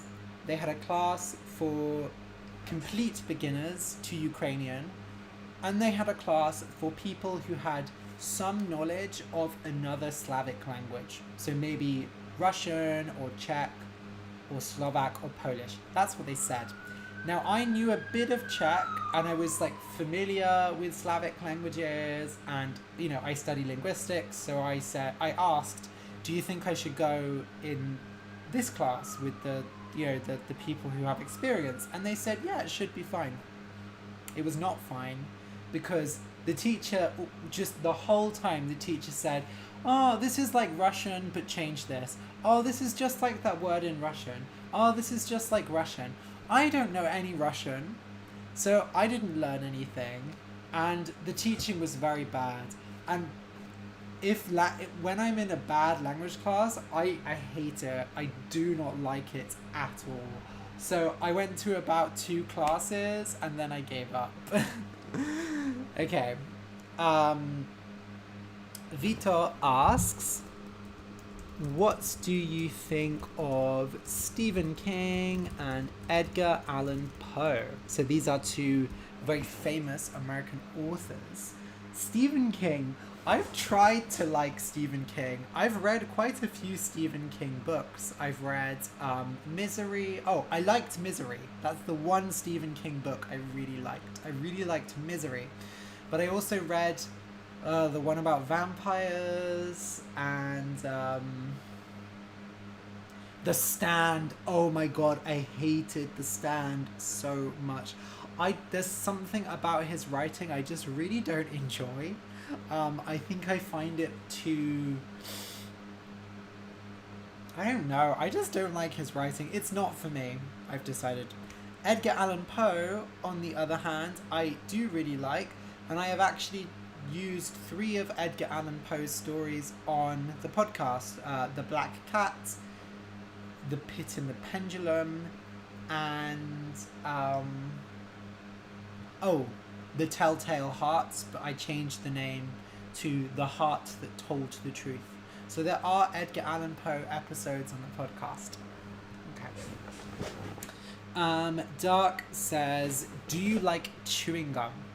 I do like chewing gum, but I don't chew it I go through phases. Like sometimes I'll chew like several pieces a day. Chewing gum is like that stuff you chew. Yeah, it's hard to explain. So yeah, right now I'm not really eating a lot of chewing gum, mainly because I'm fasting, so I don't feel the need to eat chewing gum. And also chewing gum actually breaks the fast because it's got sweeteners. Okay. Ooh. My nose is running like Usain Bolt. Okay. Tiago says, now that you said it, I remember when I was at school some years ago and my English teacher made fun of my pronunciation. Yes, that could be a very good reason that you have this fear of speaking English. And I'm really sorry that happened to you. I find a lot of students have negative experiences in school and it really affects them for their whole life. So I'm really sorry about that. But I think it's possible to get through it, definitely. Okay. Lucy asks, how often do I make such programs on YouTube? I'm guessing you mean live streams. I did them quite regularly last year, and then I did just the last 2 weeks, and this one for launching the book. I want to do them more frequently now. Maybe once a month I might do. I don't really know how often I will do them, but I've really been enjoying these ones, so I think I'll do more. Paweł Wróblewski. I had a friend at school whose surname was Wróblewski. Paweł Wróblewski says, Ariel, you're doing a great job. Congrats for all you have done. Thank you so much, Paweł. Paweł is one of my favorite Polish names, by the way. Paweł, Piotr, beautiful names. Gorzka. I know someone called Gorzka. I love that name as well. Cindy says, some people enjoy taking risks and trying new things. Others are not adventurous. They are cautious and prefer to avoid danger. Which behavior do you think is better and why? You know what, I'm not going to write these down, because if you want to read the questions, you can just go to the chat, right? Cindy, this question feels a bit like it's in the IELTS exam. Like, this really feels like an IELTS exam question. Are you trying to get me to do your IELTS exam for you? I think it's better to take risks and try new things. But that doesn't mean you have to go, like, doing extreme sports and jumping out of planes. Like, do what is risky for you, right? Like, you have your comfort zone, you have the zone of things where you are comfortable, and it's good to push that out. But for some people that might be something really small, like going swimming, and for someone else it might be jumping out of a plane. So I think it's good to push yourself throughout your life, but don't push yourself too hard. Okay. Antje says, I just had to walk the dog. Sorry, that's okay. No need to apologize. I hope the dog is doing okay. Say woo woo to the dog from me. My question, how did you get the idea to do easy stories in English and help a lot of people? This is a great question, and I'm just going to have a drink of water first. So, I started teaching, and I really enjoyed teaching, and I used storytelling in my classes, but I was like, I really wanted to create some kind of materials that my students could use outside of the classroom, right? Like online materials. And I thought a lot about it, and I thought I really want to make a podcast because I really like listening to podcasts, and I think they're a great medium, a great way of communicating and teaching. But when I looked up English podcasts, I didn't really like them, and it was like, well, what will I do on my podcast? I wasn't really sure. And I also, I'm a writer, and I was looking for a new writing project, and then suddenly it clicked, and I realized, I should combine my teaching and my writing. And what better way to do that than with a podcast where I tell stories in English that are simple for learners. Like, I had the idea and I was like, oh duh, like that's such a good idea. And then I thought, oh no, this must exist. Like, someone must be doing this. I thought somebody must be writing easy stories in English every week. Like, I was 100% sure, because I thought, like, this is such an obvious idea. But I looked it up on podcasts and on YouTube, and I couldn't find anything. Like, there are some things, but there basically were not any podcasts that just focused on stories. And a lot of the podcasts I found were really boring or serious. Or they weren't very personal. And I think podcasts are great because they're personal. I'm in your ear, right? Like you're hearing me personally. So I decided to start it, and the rest is history, as they say. Oop. Okay. Cindy asks, what is your favorite... Anja says the dog is barking. Sorry, I probably made your dog really angry. Cindy asks, what is your favorite quote and why? I don't have a favorite quote. Like, I honestly cannot remember any quotes off the top of my head. Like, without thinking for a long time, I cannot remember any quotes, and I certainly don't have a favorite quote. So I'm really sorry, Cindy. Let me think a sec. Do I have any favorite quotes?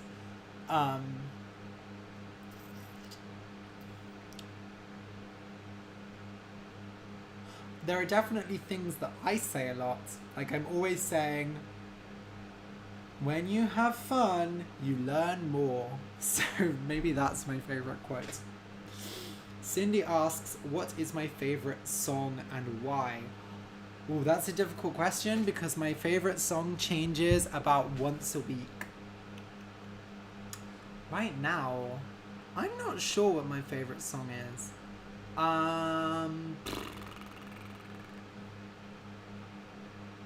I'm not listening to that much music at the moment, but a few months ago I was really obsessed with an album by Dua Lipa called Future Nostalgia.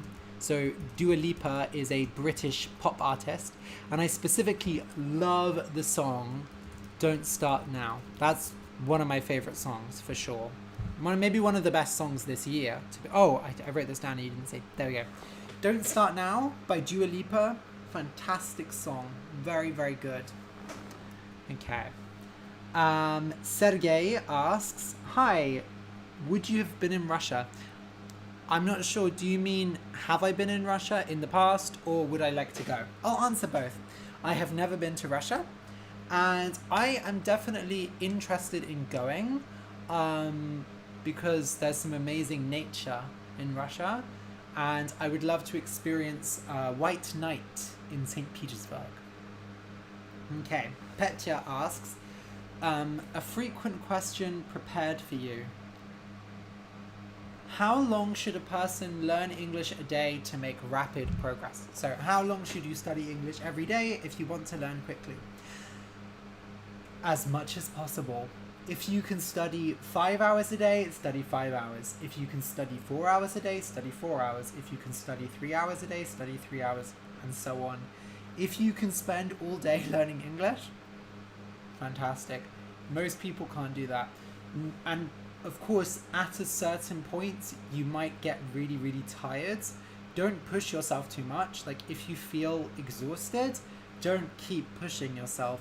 But as much time as you can is important. To give some perspective, there are some organizations that calculate to get to an advanced level in a language, you maybe need to study for 1,200 to 1,500 hours. So if you think, okay, there are 365 days in a year, if you study for 1 hour every day, then it will take about 4 years to get up to an advanced level. If you study for 3 hours a day, it takes a year and a half, right? So it really does make a difference. But 3 hours is a lot. Cindy asks, have you ever been to Ecuador, and do you like Ecuadorian food?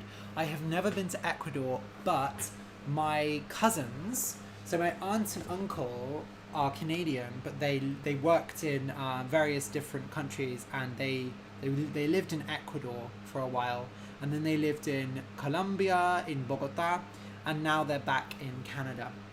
So I haven't been to Ecuador, but my cousins have been. David says, my favorite song is Bohemian Rhapsody. Oh, Bohemian Rhapsody is such a good song. I don't remember the words is the problem.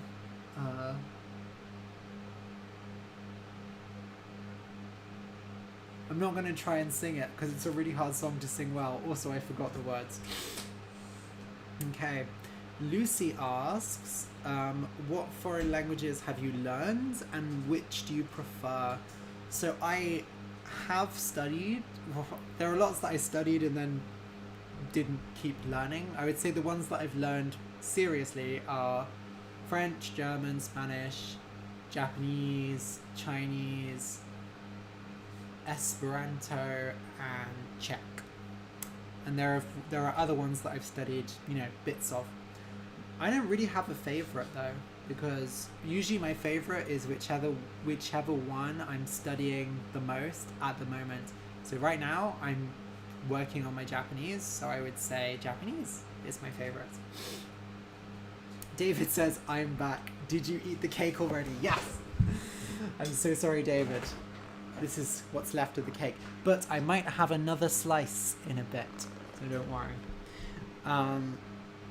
Now there's cake on the floor. Damn it, David! Now there's cake on the floor. How dare you?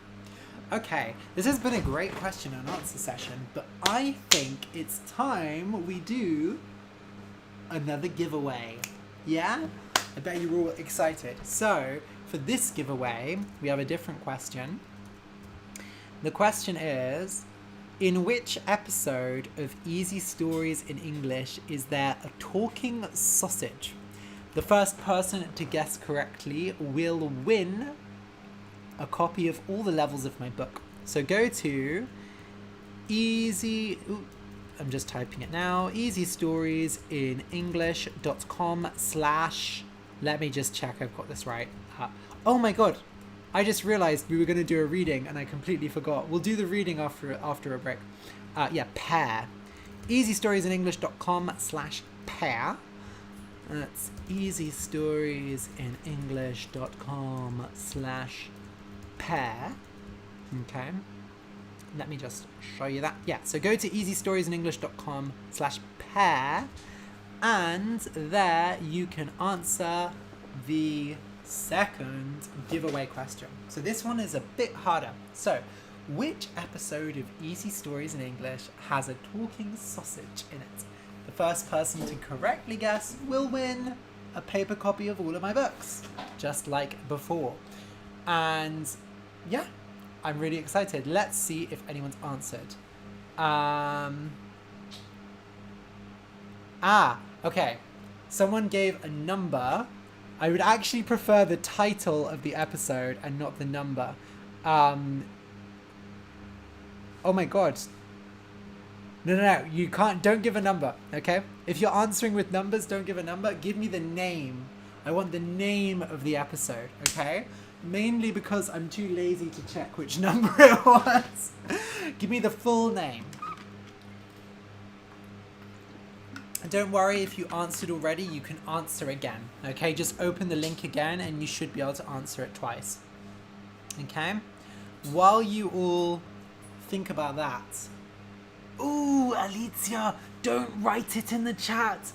Write it in the form. Okay, ooh. Okay, well, someone got it. Alice Francesca Sabadini. Well done, Alice. Fantastic work for being the first to get it. I'm really sorry, Alicia.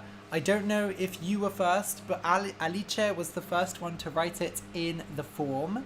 So, yes. The correct answer is the mouse, the bird, and the sausage. Oh goodness, what's happening? Yes, the mouse, the bird. Oof, come on. Yeah, that's it. The mouse, the bird, and the sausage is the correct answer. So well done, Alice. I think Alice is being a bit shy and doesn't want to say, I won, but Alice did win. So very well done, Alice. Okay, so Alice, I think it's Alice. After today's party, I will email you and ask for your details so that I can send you the stories. Fantastic. Okay, well done to everyone who had a go at answering that. And if you couldn't get the, if you didn't get the answer, don't worry. there will be one more chance. There will be one more giveaway. You'll have another chance to win. So get ready, okay? And the next question I think will be a bit easier, okay? So now, Alice says, ha ha ha, I love you. I love you too, Alice. Okay, so thank you all for just being wonderful and asking wonderful questions. I'm going to check the results of our poll to see what reading I should do next, because I never actually checked that. Oops. So you all voted, two people voted for intermediate and 2 people voted for the Very Hungry Dragon. I'm going to repost these polls, so in case any other people want to vote. So after a little break, I'm going to read another story. So go and vote on these links and tell me what story you would like to hear. Okay, I'm going to read from the books, just like before. And yeah, after the break, I'll do that. So go... Oh, I'm getting confused with all my boxes and buttons. There we go. So we'll take like a 5-10 minute break, go get some water, have some cake, have a cigarette. Don't have a cigarette. Well, you know what? No, have a cigarette. If you want a cigarette, have a cigarette. I'm not your mother. And I'll see you again in a few minutes. Bye. Doing good. Yeah, I liked the first story. Oh, sorry for no, it's fine. I was kind of just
We're still on a little break.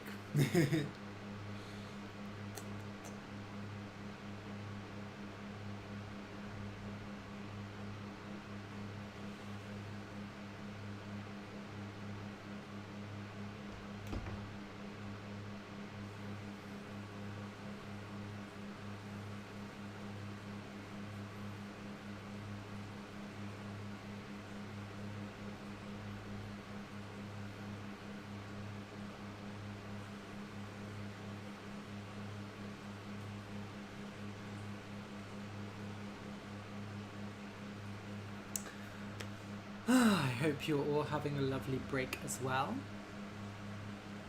I strongly considered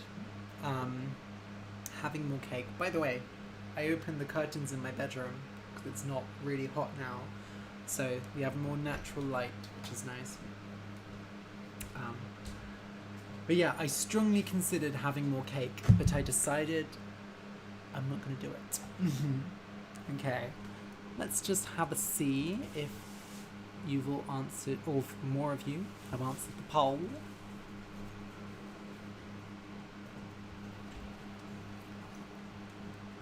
Ooh, okay, so we have some more votes on the polls. We have 2 for pre-intermediate and 2 for intermediate. Interesting. And then still 2 votes for the Very Hungry Dragon. Okay. I think in that case, I'm going to read it out at the pre-intermediate level. Okay. Because... Ooh, it's the one on top. Because you can have a taste of a different level. Gotcha. Okay. Oh, you're all being very quiet all of a sudden. Where are all your comments? Tell me, what have you been doing on your break? Did you get a glass of water? Did you have a cigarette? Did you go to the toilet? Did you have cake? What have you been doing on your break? Tell me, go on, tell me. I would love to know. And then once we're ready, I'll start back with the story. Sorry, people are messaging me. Leave me alone. I'm on my live stream. Actually, I'm just going to message my girlfriend because I love her. So,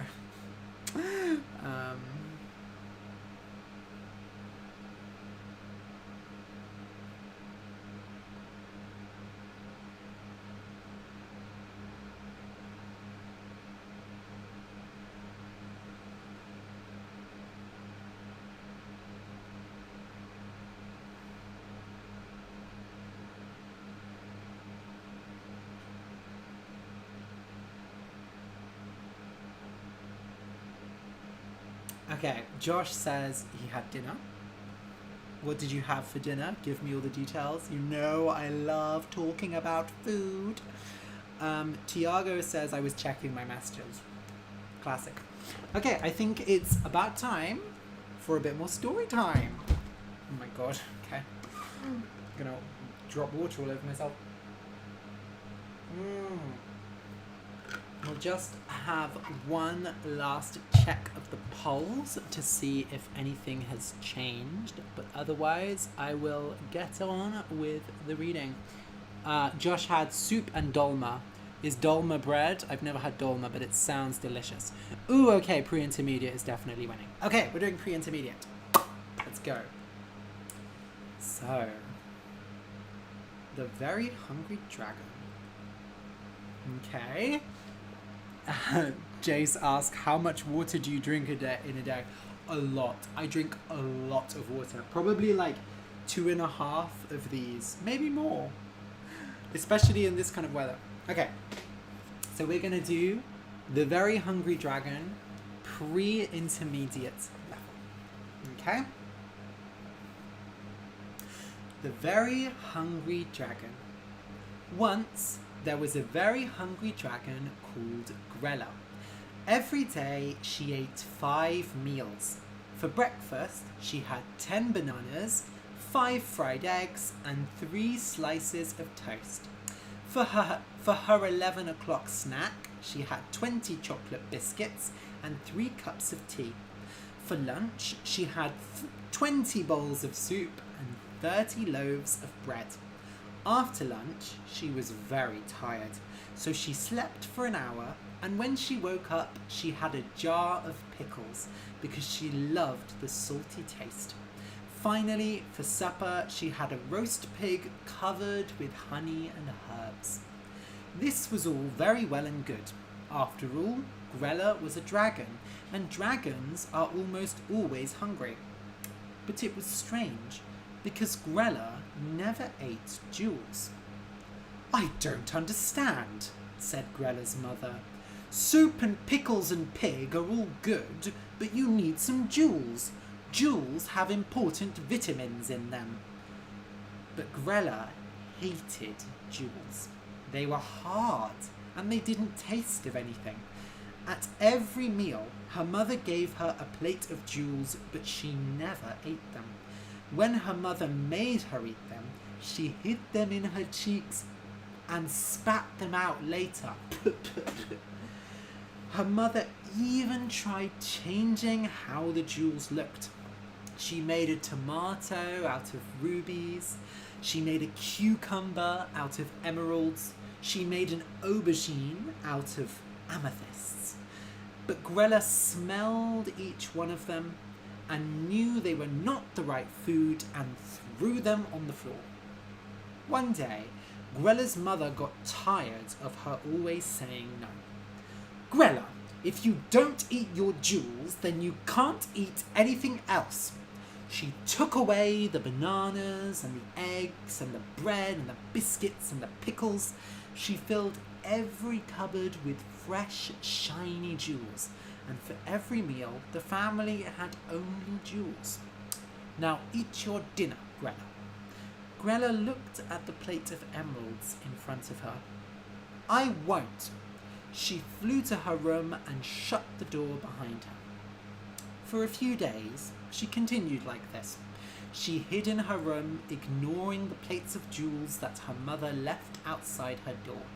She thought that, after a while, her mother would get so worried that she would give up and bring her a nice, juicy pig. But the days passed, and Grella got more and more hungry.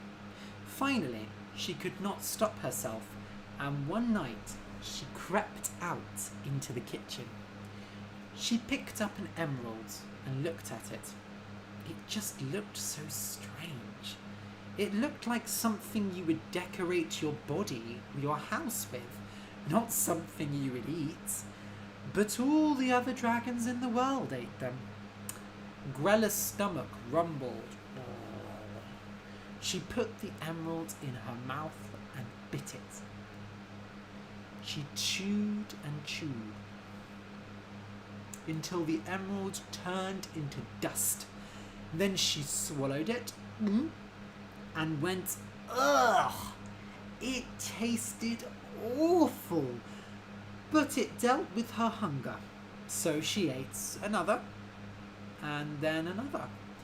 By the next morning, Grella had eaten all the jewels in the house.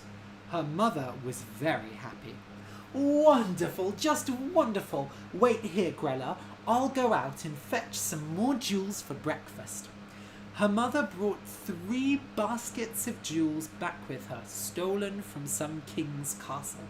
It was enough to feed a whole family for a week, but while her mother went to wake up the rest of the family, Grella ate all 3 baskets and waited for more. Grella, said her mother, you didn't eat all those jewels, did you? I did, said Grella, and I want more. Where's dessert? Those were all the jewels I got, said her mother. Look, I can go and make some toast if you want. But Grella could only think about eating jewels. She needed more, and she needed bigger, shinier ones, and most importantly, she needed them now. Grella ran to the window and jumped off the balcony, flying away. Grella, where are you going? Shouted her mother. It's a school day. But Grella didn't hear her.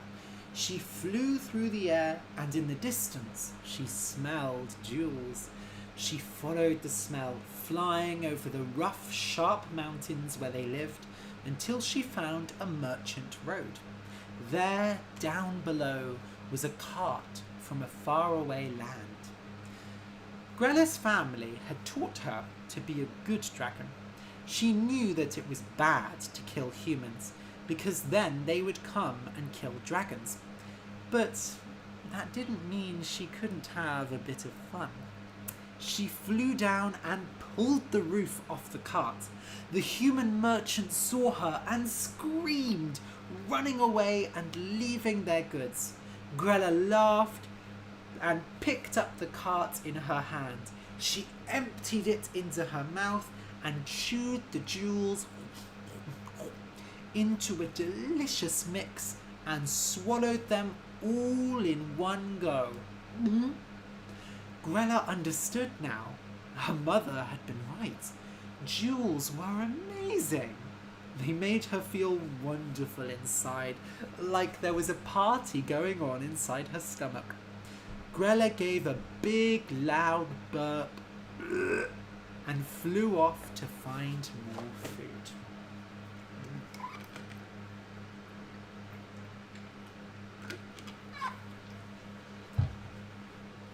Grella went wild for a whole week, flying round the whole world and stealing all kinds of jewels.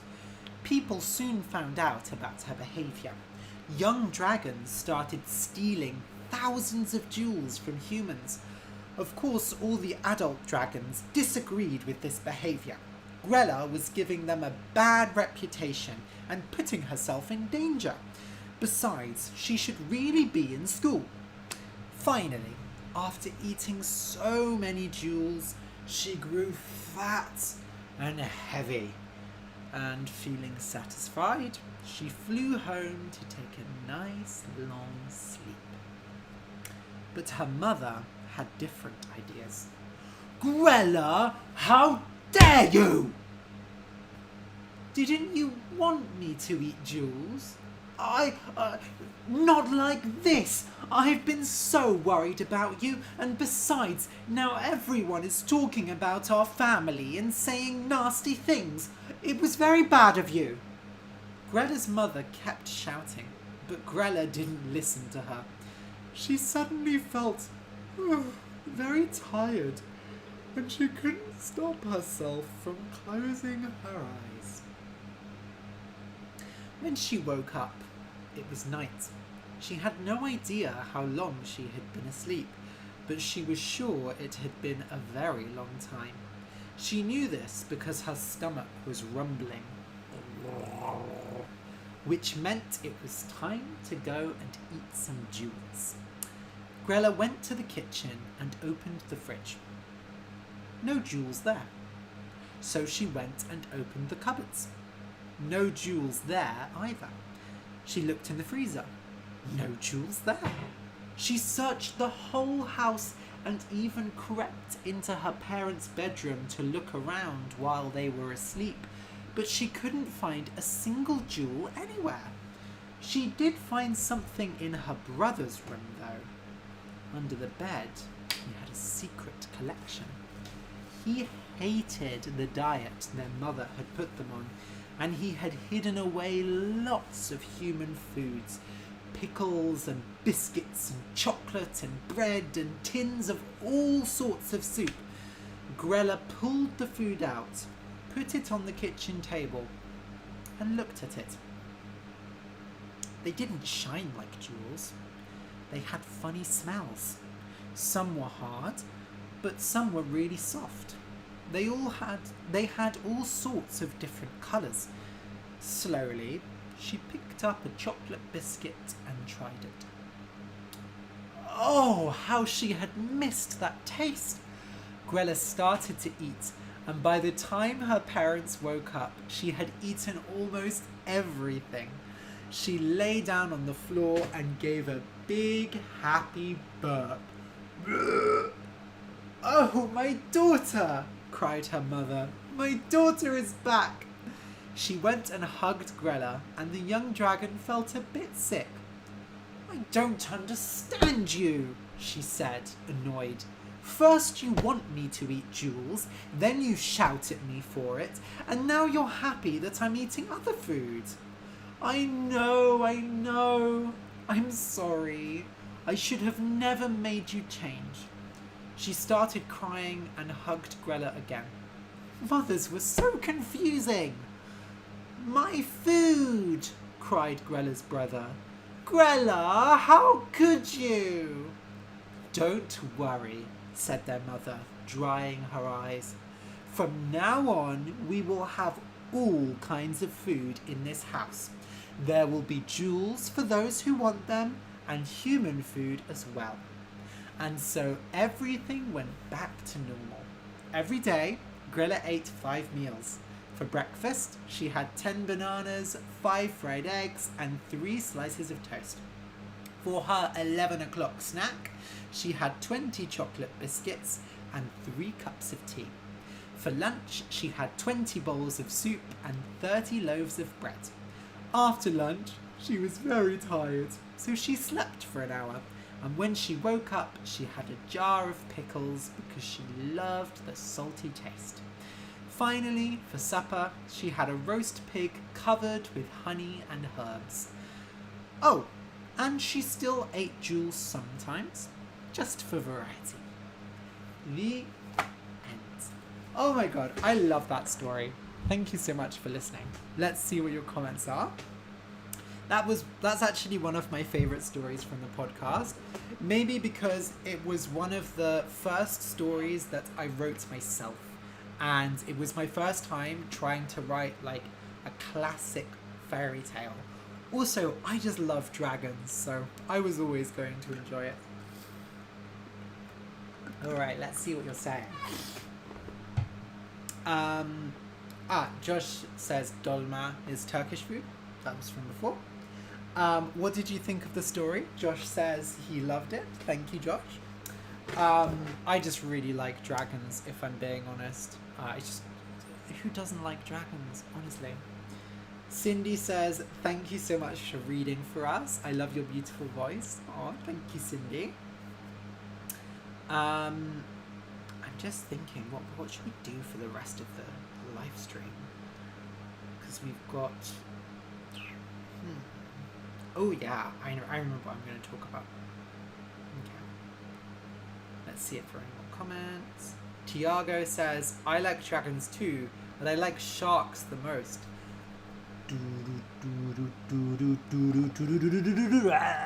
Yeah, I love sharks too. I think sharks are really beautiful animals, actually. Cindy asks, what's your all-time favourite memory? This is a really good question. This question actually reminds me of Harry Potter. You know how in Harry Potter they have the Patronus spell? Expecto Patronum. And to cast the Patronus spell, you have to think of your happiest memory. I don't know what my happiest memory is, to be honest, or my favourite memory.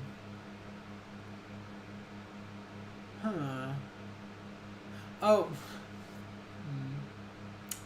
To be honest, my happiest memory is probably a very recent one, which is meeting my girlfriend for the first time. So me and my girlfriend met online in February, but of course because of coronavirus we couldn't meet up for several months. So we basically talked for 2 months online before we met at all in person. So the first time we met up, it was like a big deal. And one of the things she had said before we met is that she really wanted me to pick her up because I was doing like lifting weights and she wanted me to pick her up. So I had been working really hard, lifting lots of weights so that I could be strong enough to pick her up when we met. So she came to Bath, I met her in the car park, and it's like, she saw me coming, I took off my bag, and I picked her up and kissed her. And then I was so happy that I went, "Wahaha!" which maybe ruined the mood just slightly. So I think that's probably my favourite memory, to be honest. Meeting my girlfriend for the first time. Okay. Vale is giving me some applause emojis. Thank you, Vale. Alicia says, do you learn another language than English in your country? I guess you mean in school. So when I was in school, everyone had to study one language for GCSE. So GCSE is what you do, the exams you do when you're 16. So the majority of people did French when I was in school, but now the majority do Spanish. Not many people study German anymore. Those are the 3 main languages, French, Spanish, and German. Spanish is definitely the most popular. Some schools offer Chinese or Italian, but it's not so common. Those are the 3 main ones. So I studied actually French, German, and Japanese at school because I was very lucky to have a school that offered all three, although the Japanese classes were after school as opposed to during school. But now it's actually not mandatory to do it at GCSE. You don't have to study a language at GCSE. So I don't know how many students actually study a foreign language. I think most people do some kind of foreign language before that, though. Okay. Oh, Alicia, sorry, was saying, do you teach another language? I have taught in real life and online. I have taught Esperanto, Spanish, German, French, and a bit of Japanese. So I've actually taught a very wide range of languages. I don't recommend that though, it's very stressful. Cindy says, what do you do when no one else is around? I feel like that's a difficult question to answer, Cindy. To be honest, I mean, these days I'm on my own quite a lot. So I read, I write, I play video games, I sing to myself. Yeah, I hope that answers your question. Cindy asks, what's one thing most people don't know about you? The problem is, if I tell you, then that won't be true anymore. If I tell you that, then most people will know that about me, maybe. Well, a fun fact about me is that I dislocated my shoulder. So when you dislocate a shoulder, it's when your shoulder like comes out of the joint. I dislocated my shoulder 9 times, which is not fun. I don't recommend dislocating your shoulder 9 times. But I had surgery on it a few years ago. Cindy also asks, do you believe in aliens? I think it's possible that aliens could exist, but I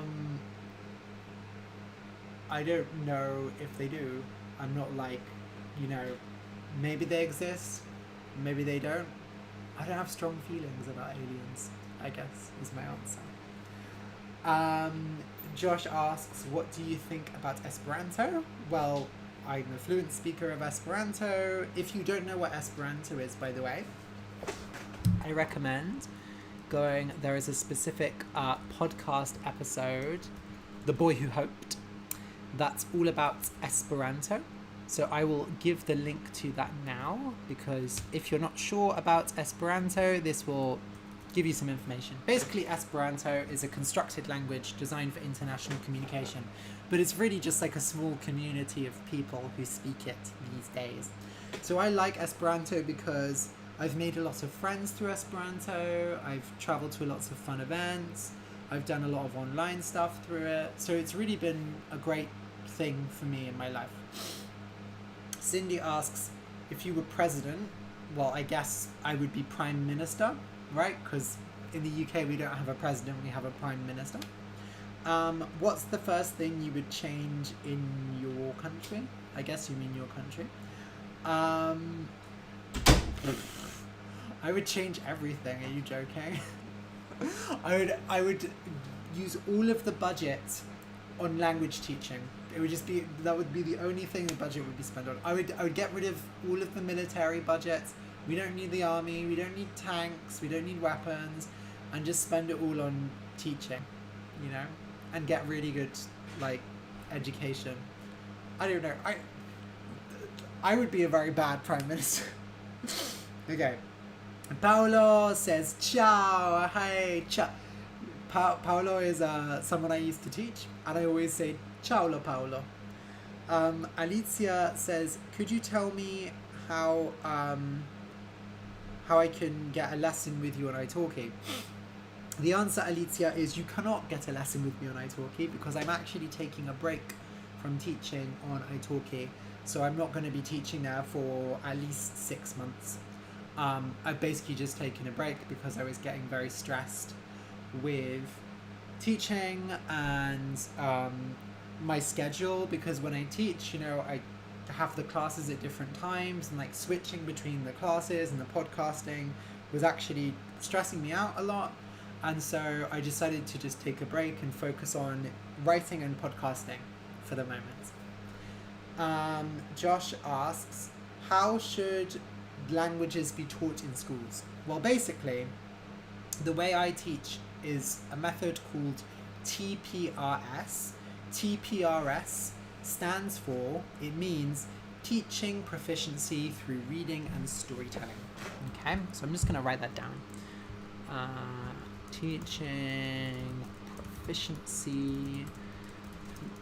The through is small. Through reading and storytelling. TPRS. TPRS is the method I use, and it's the one I really think is the best method for teaching. So TPRS aims to give students as much comprehensible inputs as possible, so to give them as much language that they understand as possible, but it also makes it fun and memorable. So what you do in TPRS is you basically create stories with the students. So I might say, okay class, I'll draw a picture of a person and I'll say, this is Bob. Bob is really sad. Oh, he's so sad. Why do you think he's sad? And then they give me ideas, like, why do you think Bob is sad? And then we create a story based on their ideas. So I'm asking questions, using language, getting their ideas, and then creating stories together. And maybe we just tell the stories and we don't write them down. Maybe we write the stories down afterwards. There are lots of ways. Maybe we draw a comic afterwards, right? There are lots of ways of doing TPRS, but essentially it's a great way of having a lot of fun and getting loads of language in the students' heads. And honestly, like, I went to a conference that was about teaching with TPRS, and they had courses there, and so I did a Latin course. And Latin is a language that traditionally people think is very hard and very boring, but I had so much fun studying Latin in that week. It was possibly the most fun I've had in my life. It was amazing. So I seriously think if I had the control to say, okay, we're going to re-educate all of the language teachers and focus on a new method, and I could make it TPRS, I would absolutely do that. And I think it would be a language learning revolution. Okay. Tiago says, how is ciao pronounced? Because when someone says it, I hear ciao, which means goodbye in my native language, which is Portuguese. Well, ciao in Italian means, it's pronounced like ciao, yeah? Or ciao would be a better pronunciation. It means hello and goodbye in Italian, I believe. And so that CI in Italian is a ch sound. So another example would be the painter Botticelli. We say Botticelli, it would be Botticelli in Italian. So we've got that CE, which again is being pronounced as a ch. So yeah. Actually, the etymology is super interesting. The etymology is means where the word comes from historically. So ciao comes from the Latin word sclavus, which means slave. Okay? Because basically, in some parts of Europe, it was a polite way to say hello, is like, I am your slave. I don't know why. There are also parts of Germany where they say servus, which is similar, like, I serve you. Okay? And you can see this historical word sclavus because there are some parts of Italy where instead of ciao, they say ciao. So it's got that sh from the sclavus there. Just a bit of linguistics for you. Okay, any other questions? We've got a half an hour of the live stream left, and I'm just trying to figure out what we should do. We've got a few options for what we can do. Obviously, there's going to be one more giveaway. Tiago says, when you said sclavos, the word that came to my mind was escravos, which means slave in Portuguese. So yeah, same root. Actually, it's also where the word Slav and Slavic comes from, because in the past in Europe, Slavic people were often enslaved. They were often made into slaves by other people in Europe. I love etymology. Okay, so we have a few options for what we can do for the rest of the live stream. You know, when I decided to do this launch party, I was a bit worried. I was like, am I going to be able to stream for 3 hours? Like, am I going to run out of things to talk about? But I've had so much fun and it's been really relaxed. I'm really happy with this. So thank you all for coming and making it so fantastic. And if you buy my book, I love you.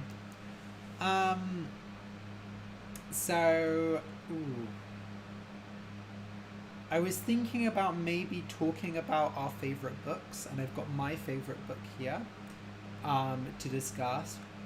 Or I could do another reading. It would probably have to be a shorter story. Or we could just do more questions and answers. Okay? So I'm going to write that down. How should we...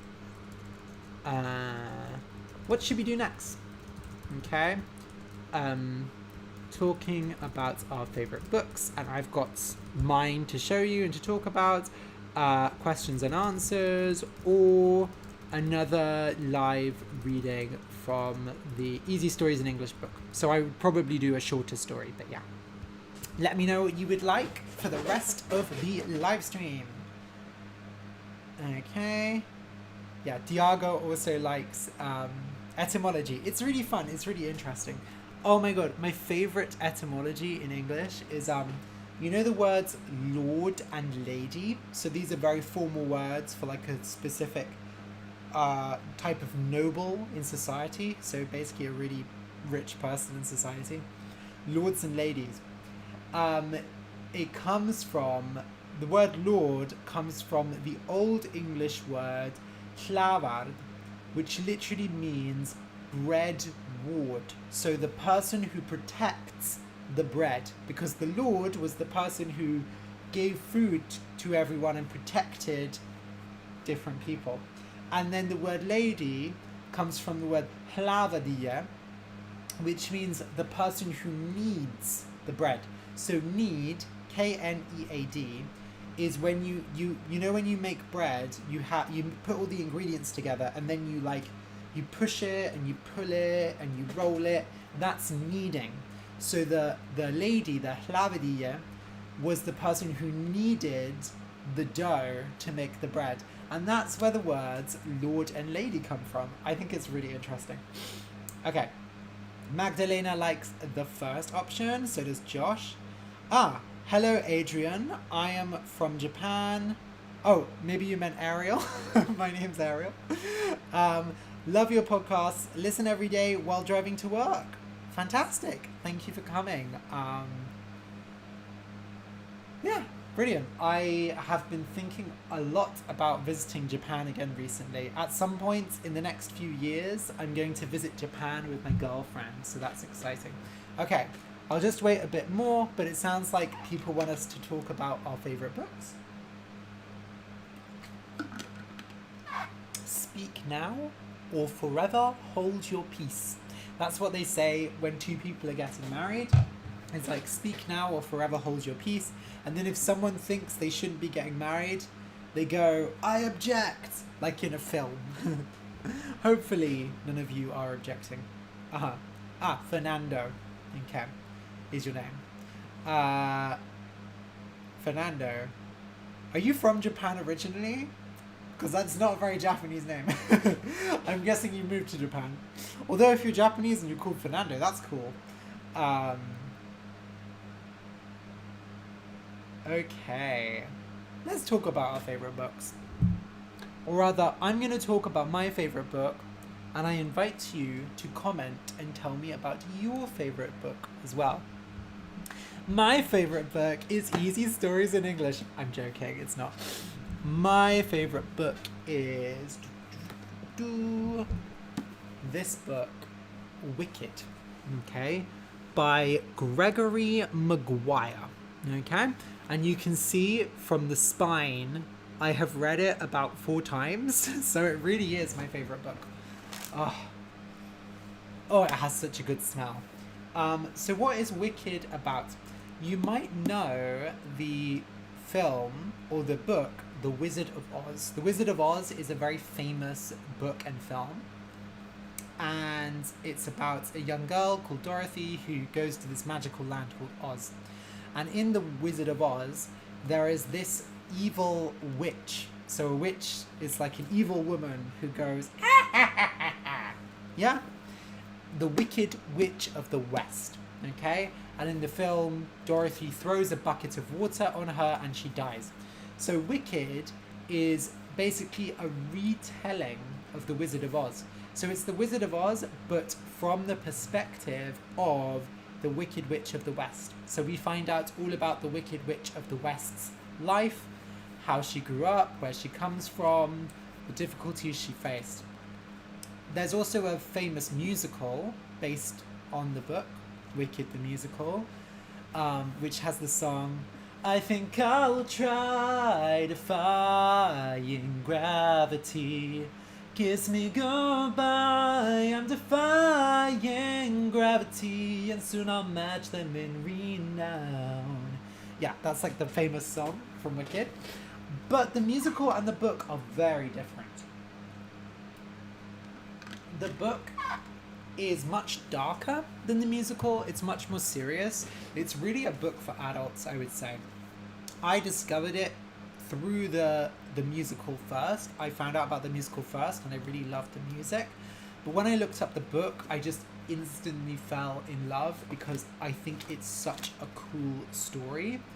Elphaba, the Wicked Witch of the West, is, for me, it's like a character I relate to a lot because, you know, she's born with green skin, she doesn't fit in normal society, she is misunderstood, she's treated badly, and, you know, she's a very lonely person. And for me, being transgender, like, I've always felt kind of in a similar way. Like, I've never felt like I was really understood how I wanted to be, and it took me a long time to find the version of me that I'm really comfortable with, that I'm not just wearing for other people.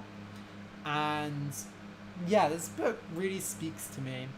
I also think it's politically, it's very interesting. Elphaba does a lot of quite like crazy stuff in the book, and there's some very like crazy sex in the book as well. Like I said, it's really a book for adults. It's a very thoughtful book, I think. Like, it really examines this world through a lot of different perspectives. And yeah, I just genuinely love this book. I seriously recommend it. A lot of people don't like this book. A lot of people start reading this book because they like the musical, and then they're like, oh, this is completely different, and they put it down. But I will say that if you like serious fantasy books, like kind of thoughtful fantasy, and like, it's a tragedy at the end of the day. It's a tragedy because you know she's going to die at the end. But if you like those kind of books, I completely recommend Wicked. It's my favorite book. So yeah. So tell me about your favorite books. What are your favorite books? I would love to hear. Okay.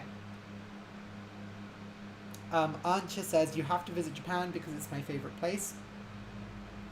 Sorry, that cake is coming back up. I'm burping like Grella the dragon. I have actually been to Japan twice. I went the first time when I was like 14 as a teenager, and I went and stayed with the friend of my Japanese teacher, and that was really exciting because it was the first time I traveled alone, basically. The second time I went, it was 2013. So, oh my god, that's like 8 years ago now. Woof. Really fun. I traveled around. I went to loads of places. Tokyo, Hiroshima, Kobe, Kyoto, Miyajima. But yeah, so I would really love to go again. Cindy asks, are you able to have a conversation only in Japanese? Yes, I am. I can read novels in Japanese. Slowly, but I can read them. Adiche says, I would like to see the Wicked musical. Okay, I have seen Wicked the musical 3 times. The first time I went with my friend in London. The second time I went on my own because I just wanted to. And the third time I went with my sister. So yeah, so I've been to see Wicked 3 times.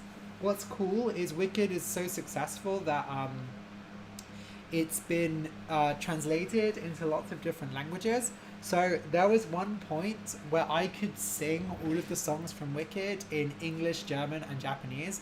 But now there are lots of versions. So I really want to go and see Wicked. Oh, the best thing. The time I went... So, okay. I'm such a nerd. But basically, the first person who did the German version of Elphaba in Wicked...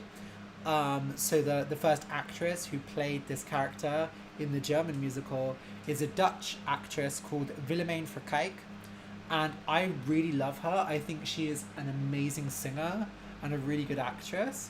So she came and performed Wicked in English in the UK.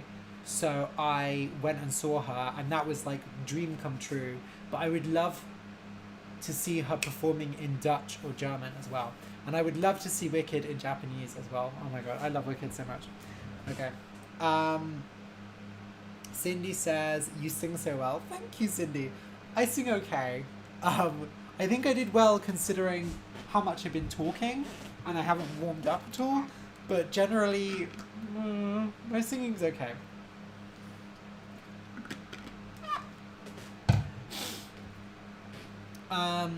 Vitor says, I like Sherlock Holmes books.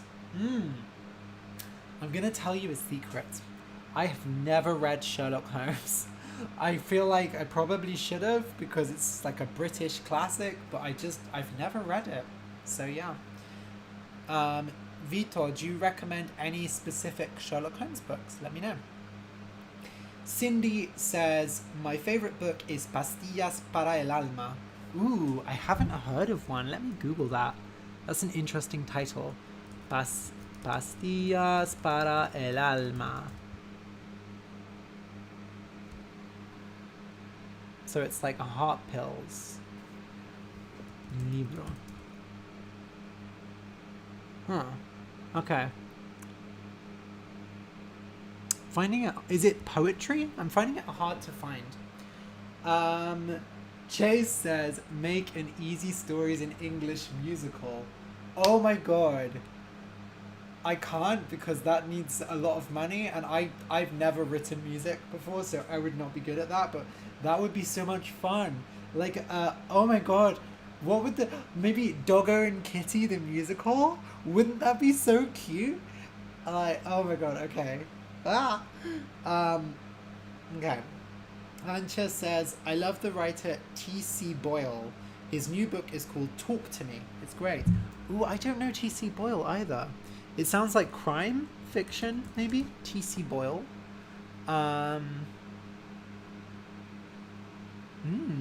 Interesting. Okay. I'll look him up as well.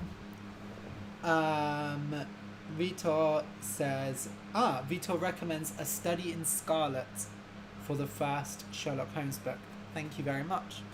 I just realized I could read Sherlock Holmes in other languages as a way of practicing my other languages.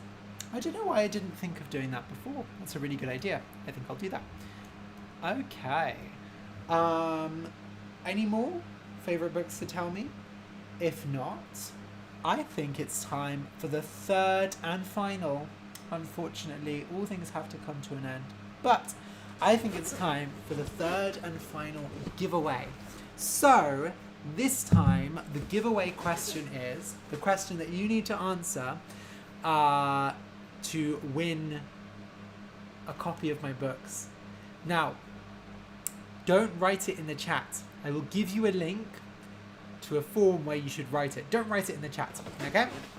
So I'm just gonna put the link in the chat right now. So it's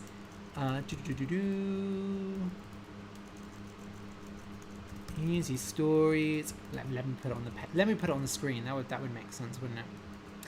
Easy Stories in English.com/peach. Yeah, we're going with the fruity theme. So yes. Okay, so that's in the chat now. So go on over to there and answer the question. And the question for the third giveaway is, in what year did I start Easy Stories in English? This is quite an easy one. If you've been following the podcast since it started, then you'll easily be able to answer this one. But yeah, go ahead and answer, in what year did I start the podcast Easy Stories in English? The first person to correctly answer it will get a copy of all 4 of my books, Easy Stories in English. Okay. Let's see. Ooh. Oh, wow. Quick answers. Let's take a look. Oh my goodness. I think probably several people have gotten it right. Oh, sorry, the page is not loading, which is very helpful. Probably because so many of you are answering it. Okay. In what year did I start Easy Stories in English? Ooh, okay. So the first person to get it... Oh, wow. The first person to get it, the winner of this giveaway is... Tiago Diaz. Very well done, Tiago. You got the correct answer, which is 2019. I started Easy Stories in English on January the 1st, 2019. Now that I say that, it feels kind of crazy because I feel like I've been doing it a lot longer than 2 years. It feels like I've been doing it for 3 or 4 years. But yes, the correct answer is 2019. So congratulations, Tiago Diaz. You will win a copy of all 4 of my books. Oh my goodness. What's happening? What's happening? Chat disconnected. My computer is having a bit of an issue, but I can get the chat on here. So well done, Tiago. You are the 3rd winner. So after today's party, which we're having right now, I will email you and ask for the details so I can send you the books. If I forget to, please email me at Ariel at Easy Stories in English, because look, I might forget. I've been talking for 3 hours. So yeah, so a round of applause for our 3 winners, Vito, Alice and Tiago. Fantastic job. And if you didn't win this time and you were hoping to win, don't worry. I'll probably do giveaways in future. If you've decided, oh, okay, fine, I guess I'll buy the book, then you can go to easystoriesinenglish.com/book and buy the book there in ebook or paperback format. Anything is possible. Okay, Chase says, congratulations, Tiago. I envy you. Jace, I thought we were friends. Are you not going to buy my book? I'm joking. Cindy envies him too. Okay, you just have to be fast. Okay. That was really fun. I really like doing the giveaways. Okay. So, we've got about 10 minutes left. So I think we'll just talk about whatever we want for the rest of the time, basically. So if you have any questions for me, fire away, ask me your questions. Maybe there's something you want to chat about. Maybe you want to tell me your plans for the weekend. I don't know. This is basically the end of launch day for me. So I guess I'll talk a bit about my emotions launching the book. Launching a book is always really stressful because as the writer, you wake up on the day and you think, okay, it's like my book is out there. It's going to sell 1 million copies. Everyone needs to buy it like right now. But of course, that's not what happens, right? Even if a lot of people do buy your book, they might have forgotten that it comes out today. It might take them a while to buy it, you know. So I just have to be patient and not check the sales figures every 2 minutes, because I've done that before when I've released a book where I'm always checking how many people have bought it, and it's really bad for your mental health. So I'm just trying to be relaxed and take it easy. And many of you have told me you already bought it, so thank you so much. It's fantastic. If you can't buy the book, tell a friend about it. Yeah, just spread the word. That would be absolutely fantastic. And actually, on another note, if you go to like a language school or you're at a school where you think the school might be interested in buying some copies, let me know, because I can give you a discount for buying a big group of books, right? And then you can, get 50-60% off and buy 30 books for a whole classroom or something. Yeah, whatever. Okay. Alicia says, I will have my own book on Friday. Woo! Fantastic. Look forward to it. Jay says, I want to buy it, but I like to win things. Yeah, I understand. I'm a bit competitive too. Manuela says, hi Ariel, I just found out that you're doing a live stream. Well, Manu, we've got 9 minutes left. Manuela is one of my friends. She's super lovely. So thank you for coming, Manuela. Unfortunately, we already did the 3 giveaways, so you missed your chance to win a book. I'm so sorry. Okay. Any other questions? Any last comments anyone wants to make? While I spill water on myself. Oh, actually, here we go. Donatella Vecchio says, my favorite book in this period has been Le ragazze di Kabul. That must be an Italian book. I haven't heard of it, but I love the word ragazze. Cindy says, if you had to live in another time period, what would you choose? Okay, my answer is going to be surprising. If I could live in another time period, I would choose to live before the agricultural revolution. As in, I would choose to live in a hunter-gatherer society. Because I think, there's so much about our bodies that was really built to live in that time, right? We've developed technology so quickly that we really just haven't evolved. So a lot of the things we do, sitting down for 3 hours to do a live stream, it's not really what our body's supposed to do. That's not to say that we can't do it.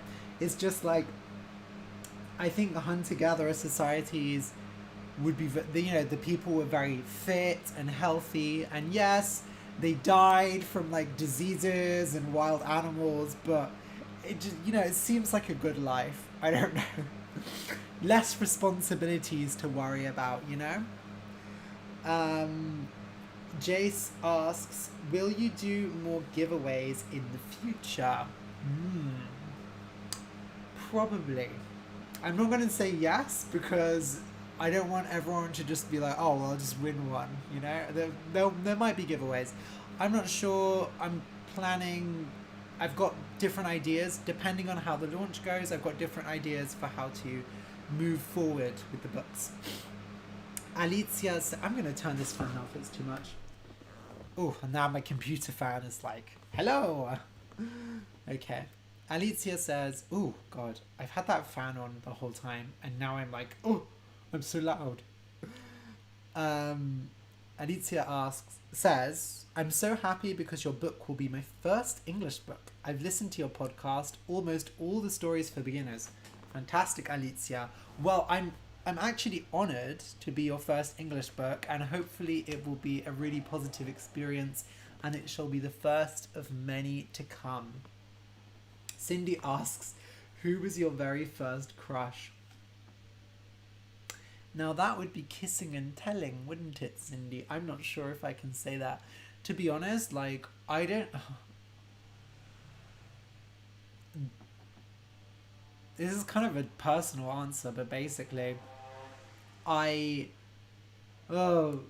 thought I had crushes because I thought I was attracted to men, but it turns out they were not crushes, and I was just pretending to have crushes so I could be normal, because that's what most people have.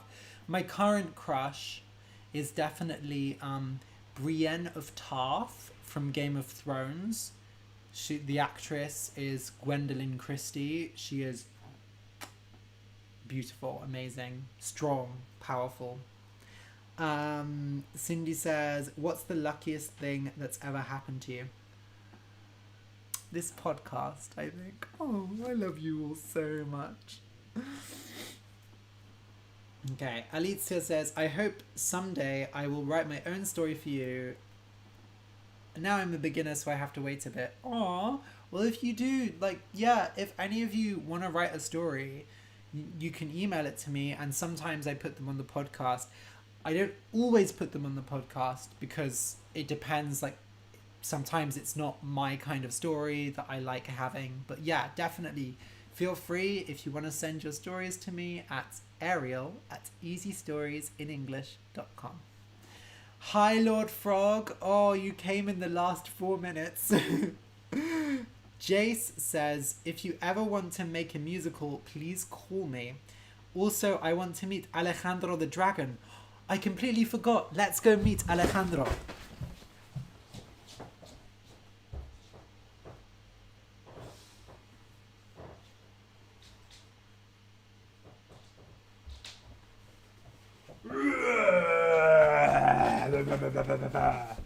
I'm back! Yes, it's me, Alejandro, the most intelligent, clever dragon in the world. I don't agree. Hey! You're supposed to agree with me. You're my owner.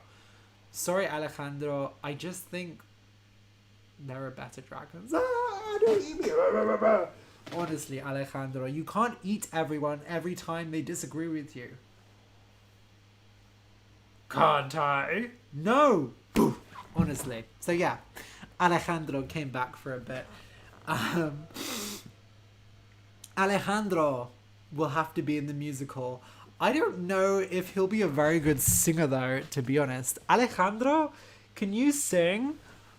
What are you talking about? Of course I can sing. Somewhere over the rainbow. Okay, for all of our ears' sakes, please stop. Some people just can't appreciate real art. So I guess Alejandro might be in the musical. Thank you, Lord Frog, for saying my book is beautiful. I think that's a perfect place to end today's podcast. Also, I'm tired. It's been 3 hours, and I've only had one slice of cake to fuel me and a lot of water. So I think now is the perfect time to end.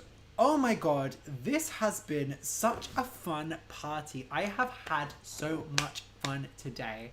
It's been great giving away the books, reading to you, chatting to you, answering your questions. I've had so much fun, and I'm definitely going to do more live streams in the future. I don't know when, but I will definitely do more live streams. Thank you so much for coming. Thank you to everyone who's already bought my book or left a review. It really makes a difference. I really appreciate it. Tell all your friends about it if you can. And yeah, keep reading in English. Keep listening to whatever podcasts you want, whatever YouTube or you want. Don't take drugs. And thank you again. You're the best listeners in the world. I love you all. Have a fantastic week, and I'll see you soon. Bye. Bye-bye.